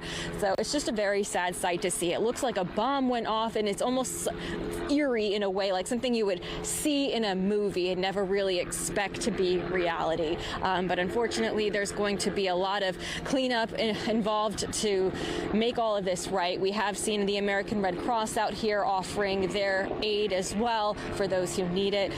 So hopefully we can see these neighbors start to pick up the pieces and rebuild soon. But for today, they're just having to deal with all of the emotions coming at them right now. Gosh, just heartbreaking to think that house 3 hours ago was perfectly intact. Let's check in with TJ now, because he's also out surveying the damage, and he just found another tree down. Again, all of this happening sort of the Lake Mary Longwood area, seeing the worst of it. TJ? Hi, Amy. Yeah, we're actually not too far away from our own studios. This is 43 to about 45 Skyline Drive, and you can see behind me, this is a massive tree limb that is down here, and it looks like it damaged the car, this Hyundai that is here in the parking lot of this business. And kind of surveying and looking around the entire lot, if you look off to the north here, again, you can see our tower. You can see a couple of trees that have been completely uprooted by the strength and how strong the wind and that tornado was as it moved on through. So we're going to keep walking and kind of surveying things here. But notice, this is massive. Thank goodness this didn't land on all of these cars here, because if this was the case, many of these cars would have been completely damaged. There's another SUV here that has likely maybe a little bit of damage here on the front side of their vehicle. But as we head this way here, walking northbound through the parking lot, we can see these trees. Looks like maybe some more damage. It looks like this is maybe a work truck here with this business. So there could be some damage with this vehicle here, but you can see all the debris that is down, just showing the ferocity of this tornado here as it tore through Lake Mary and the Longwood area and further to the northeast in Seminole County. So, I mean, look, it's uprooted the entire tree here. You can see the cement blocks. And then this window here in this Dodge work vehicle has been completely blown out. There's glass here all over. And, you know, I feel like we're so lucky, because there are a lot of vehicles that look like this, many that are not, but that's kind of how tornadoes work. You could look at a house next door where it's completely untouched, but then a house next door is completely demolished. So we're not too far from our station where we sustained a fair amount of damage, but there is a lot of damage here in this parking lot. Look at this tree up here, same situation. If there weren't any vehicles here, or if there were vehicles here, I should say, things could have been much worse. But this is a massive tree that's been uprooted. And, you know, living here in Florida, we don't have the root system going into sand is not as strong as what we would have, say, in the Northeast. That's just what we have here. We have that sandy root system here with these trees. So, you know, even with this being an older tree, the wind took this and it tore it right out of the ground. And I'm sure this tree has been here for some time, just looking at it. It's not a small tree. There is another vehicle around the corner here, and it looks like this one might have been just missed, thankfully. But this is the scene here, and it looks like even looking up through these gates here, we even have some more damage. I can see another tree that's down on another tree on a car up this way. So this is what we're seeing here across the majority of Lake Mary and Longwood, hearing some sirens, maybe not completely related to this tornado, but we've seen a lot of crews out here, and we're going to continue to survey things out here in Lake Mary as we start to clean things up after this tornado here. Guys, this has been unbelievable. Breaking to see. And TJ, yeah, thankfully just trees and cars damaged there, but just looking online, some of our friends and neighbors, Ryan and I live sort of in these areas where a lot of these homes were hit, and just looking at a really good friend of mine who just posted pictures of her backyard and damage to her home. So sadly, it does hit very close to home. Extensive damage to the pool screen. And this is on our street. This is maybe 2,000 feet from where we're at. 3/10 of a mile is what it showed on my thing. So just to show you where a lot of this happened, let's check in with Brooks right now. He is probably about 2/10 from out. TJ, thanks. From where that is. And Brooks, when you see this, I mean, it's just right next to us on this side, to put it in perspective. I'm just glad that I wasn't on the weather deck when this tornado hit, or I wouldn't be here, because I'll show you these limbs. These pine trees behind me snapped, and we got big limbs. Typically I'm on TV, but in this case, the TV that we use to see what's going on has now been ripped off of the building, and now the TV's on me. So I'm going to carefully hand it to Sebi, our floor director, because I don't want to break it any further in case it's broken. He's going to gently lay it down. But this is an example of a pine limb that's got to be 60 or 70 or 80 pounds, I'd say, because I can lift 60 pounds no problem with kids. But this is just an example of pine limbs down everywhere. I'll step off and show you. I mean, stuff that you wouldn't really think about, like mats and sticks, but if that stuff's flying toward you at 80 or 100 miles an hour, it's going to take you out. And in fact, it took our TV out. You can't see behind me, but there's a whole grid of lights and an awning, and a lot of those have been ripped down, and this pine material is stuck in places that you might not expect to see it, just about in every nook and cranny along the wall and in the building. And we used to have a good 6 or 7 pine trees up here, and it looks like at least one snapped 20 feet up the stem. That was an 80-foot, 100-foot pine tree.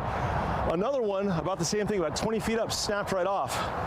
And it's just a real mess. And where I'm standing here, if we pan over this way a little bit, I don't know if we can pan over to the left, but there is a significant tree damage over this way, and this is minor compared to what we've been seeing in these neighborhoods, obviously, with the homes being flattened. So, I mean, we're counting our blessings that the damage wasn't worse.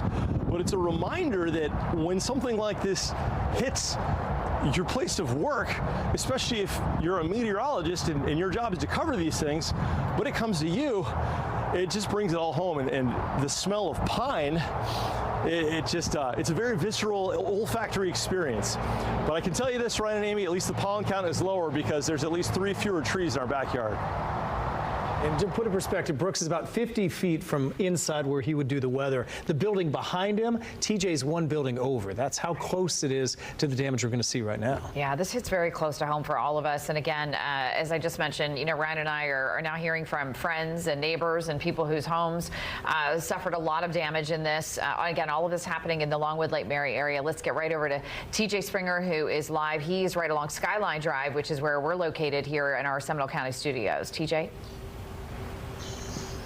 Hi, Amy. Hey, Ryan. Yeah, it really does hit close to home because this is one of our neighbors that is now picking up the pieces here. You can see all the debris down, and looking just off through the parking lot, there is another tree, another massive tree that has been down. And that's really what we've seen, just of kind of surveying the damage over the last hour or so around the area. It's been the trees that have come down and likely have landed on homes and vehicles, and sadly we're seeing a vehicle that is badly damaged here, a rear windshield here that is completely smashed in. And this is just one vehicle here in this parking lot that is likely going to be dealing with a lot, and it looks like another one potentially maybe just missed by this tree. It looks like it came down here, or oh yeah, the tree is right behind me here, and as we're looking at these trees, a couple have been snapped like toothpicks. So that's just a sign of how strong this wind is. And there's actually a little more damage here on the backside. Looks like maybe some industrial here material, maybe a portion of a roof, maybe it looks like here, and behind me here, another trailer flipped over by the strength of the wind here. Again, we're off of Skyline Drive, seeing how things have panned out here in the wake of this tornado in Seminole County. And I know there is much worse damage, as we've been just talking about, some homes, complete losses. But this just shows you how strong the wind was here as this tornado tore through the Lake Mary and Longwood area just a few hours ago. So we're sending all the good vibes and prayers to everyone that's been impacted by this, and we're going to continue to monitor things here in the field.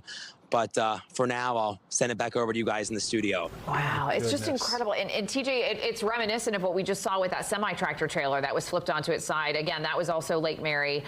The guy said he was just sitting in his truck waiting out the storm, knew it looked bad and didn't want to move anywhere. And it literally just picked up the truck and slammed it to the side, which is exactly what happened to that trailer there. I mean, that's just incredible. So, TJ, I don't know if you've ever surveyed, tornado damage before, but looking at the damage, we know NWS is also out surveying some of the damage today. I mean, what is sort of your best guess about how strong these winds were? I feel like when we were looking at this storm and the strength of it earlier on as it was moving in our direction, there was that velocity couplet that we're always looking for, and the wind was getting up in that 70-mile-per-hour realm. So that's going in one direction. So you think of the twisting of the wind, the rotation, and I think it could have been even stronger than that. So as the NWS continues to survey the damage here across the area, it very well could get into that, just a baseline guess, maybe EF1 threshold, especially when you're seeing these homes that are badly damaged, maybe even stronger than that. The National Weather Service going to be, I'm sure, tearing through a lot of damage to really see what this strength was of this tornado. That's something to see that sitting on a site. TJ, thanks. And they're going to have a lot of damage to do in a wide range. That's 0.2 of a mile from where we're at. The Markham Woods damage we've seen, that's about 4.5 miles. So it was indiscriminate where it ended up damaging things. Yeah, and just looking at my friend's home, which is a little bit further south on Markham Woods Boulevard, where Amanda McKenzie was, which is a little further north on Markham Woods. So we are seeing sort of that damage go for several miles. We want to check in with Hannah McKenzie now. She's also with us on this breaking news. And first of all, welcome, Hannah. Tell us where you are and what you're seeing. Amy, Ryan, good afternoon. So we are here off Markham Woods Road. Sorry, I'm getting a little feedback here. It's hard to hear. So we're outside a neighborhood. This is Whispering Winds neighborhood. The whole thing is blocked off. If you check it out behind me, obviously Seminole County Incident Command has set up their post here. We've got lots of sheriff's deputies out here. The whole area shut down right now as crews are working to assess the damage. You can see tree limbs just scattered everywhere. There are tiles off of roofs. There was actually a family out here when we first came up, and they looked very worried. I walked over to them and asked them what was going on. They have a 95-year-old father and father-in-law. He's in one of the houses here. They were unable to get in and check on him. They told me that they did speak with him briefly for a few seconds before the phone call dropped, so they believe he's okay, but that 95-year-old elderly man lives alone. He is blind. He went through this alone, and obviously they tried to get here as soon as they could to check on things. I was able to speak with one of the sheriff's deputies out here. He was nice enough to be able to walk that family back and make a reunion with their loved ones. So hope all is well with them. But that's just the story out here. People are worried about their family members that they haven't yet been able to touch base with. A lot of the phones having issues. Wi-Fi obviously down. as crews continue to survey everything that's going on right now.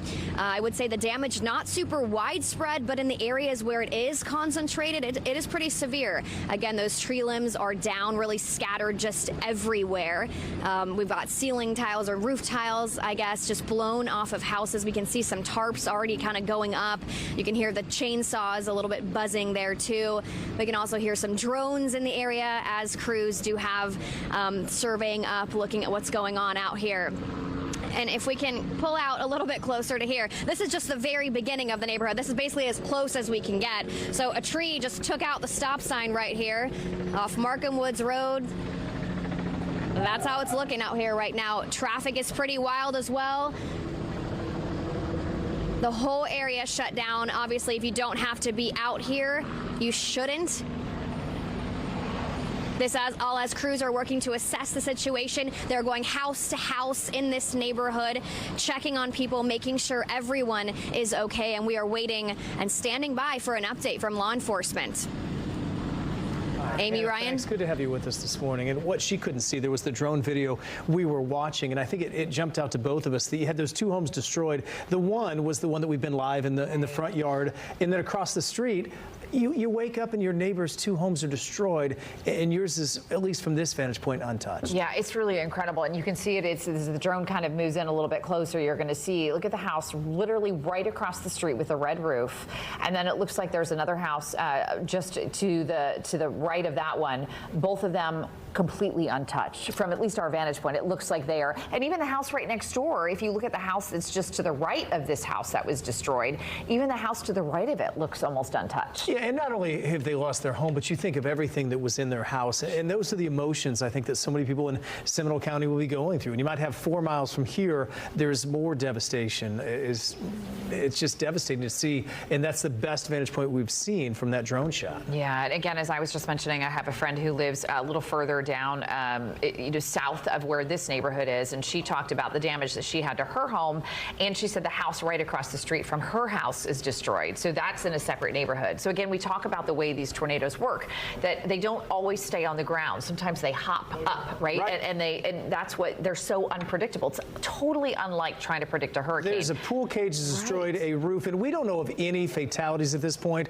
or serious injuries, but that could change in terms of injuries throughout the day when you see some of the damage. But at this point, we have not heard of anyone seriously injured as of this morning. So what do we know about anytime we have a natural disaster? Usually the bulk of the injuries happen after the storm. And Brooks has also been putting this out as a caution this morning. If you are planning to go out, if you're planning to help somebody with cleanup, or if you're doing your own cleanup, Brooks talked about when he stepped on a nail, when he was doing cleanup after a tornado many years ago.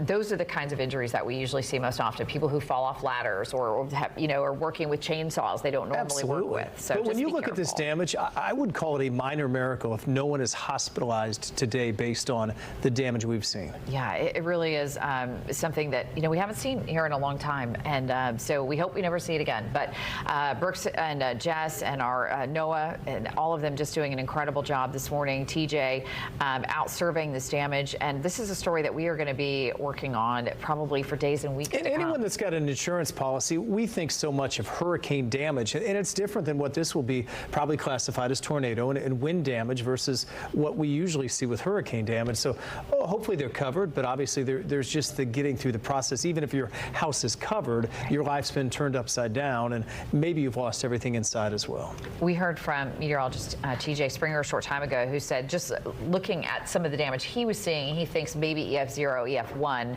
As we mentioned, the National Weather Service is out today. They will be surveying the damage, and a lot goes into how they study these sites and try to determine how they come up with that rating based on wind speed and rotation. And Brooks, if you could step in on that, talk to us a little bit about how they are able to sort of decide, how powerful the tornado was. And if look at this house here. That looks like, something much stronger than an EF0 or a 1.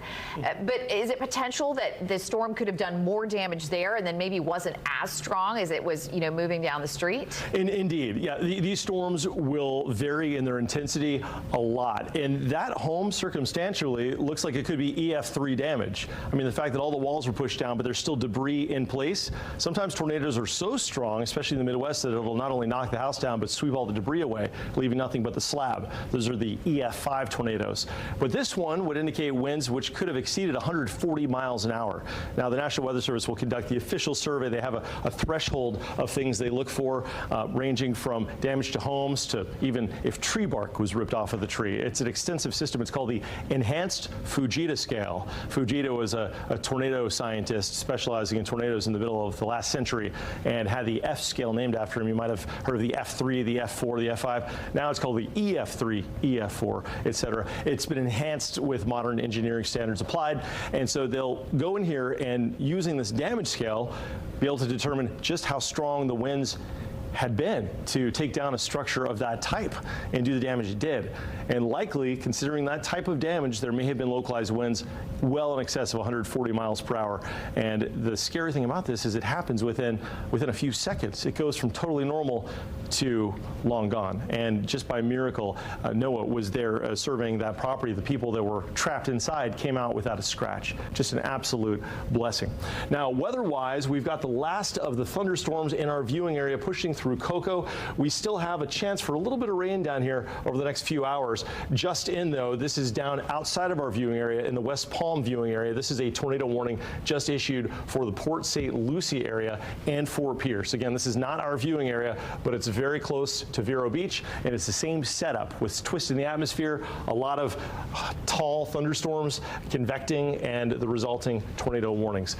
But for us, the weather story, thankfully, has concluded, and that is a wrap on today's severe weather. As far as the rest of the week goes, tomorrow's going to be sunny and beautiful with a high of 74. In fact, Amy and Ryan, the sun comes out this afternoon here. By evening, when the sun sets at 7:30, you may have forgotten that it rained today if it wasn't for all the damage everywhere. Yeah. I can't even imagine where they'd know where to start in terms of the National Weather Service about the worst hit spot. Yeah, and it's really one of those stories that we are going to be covering for many days, weeks, perhaps years for some of these folks to rebuild. And so that's what's so hard, is that a lot of us may not have remembered that it rained today, but for so many people, it is total heartbreak. And our prayers and love go out to all of you who are dealing with any damage at your homes. We're just so glad that you're okay. Many more stories will be coming throughout the day. You can turn to Fox Local for that. Of course, tonight, Fox 35 News. This is the beginning of what is going to be a long day of covering this, and we're certainly glad that you're safe. We're going to return you to regular programming. Stay with us throughout the day. And the medical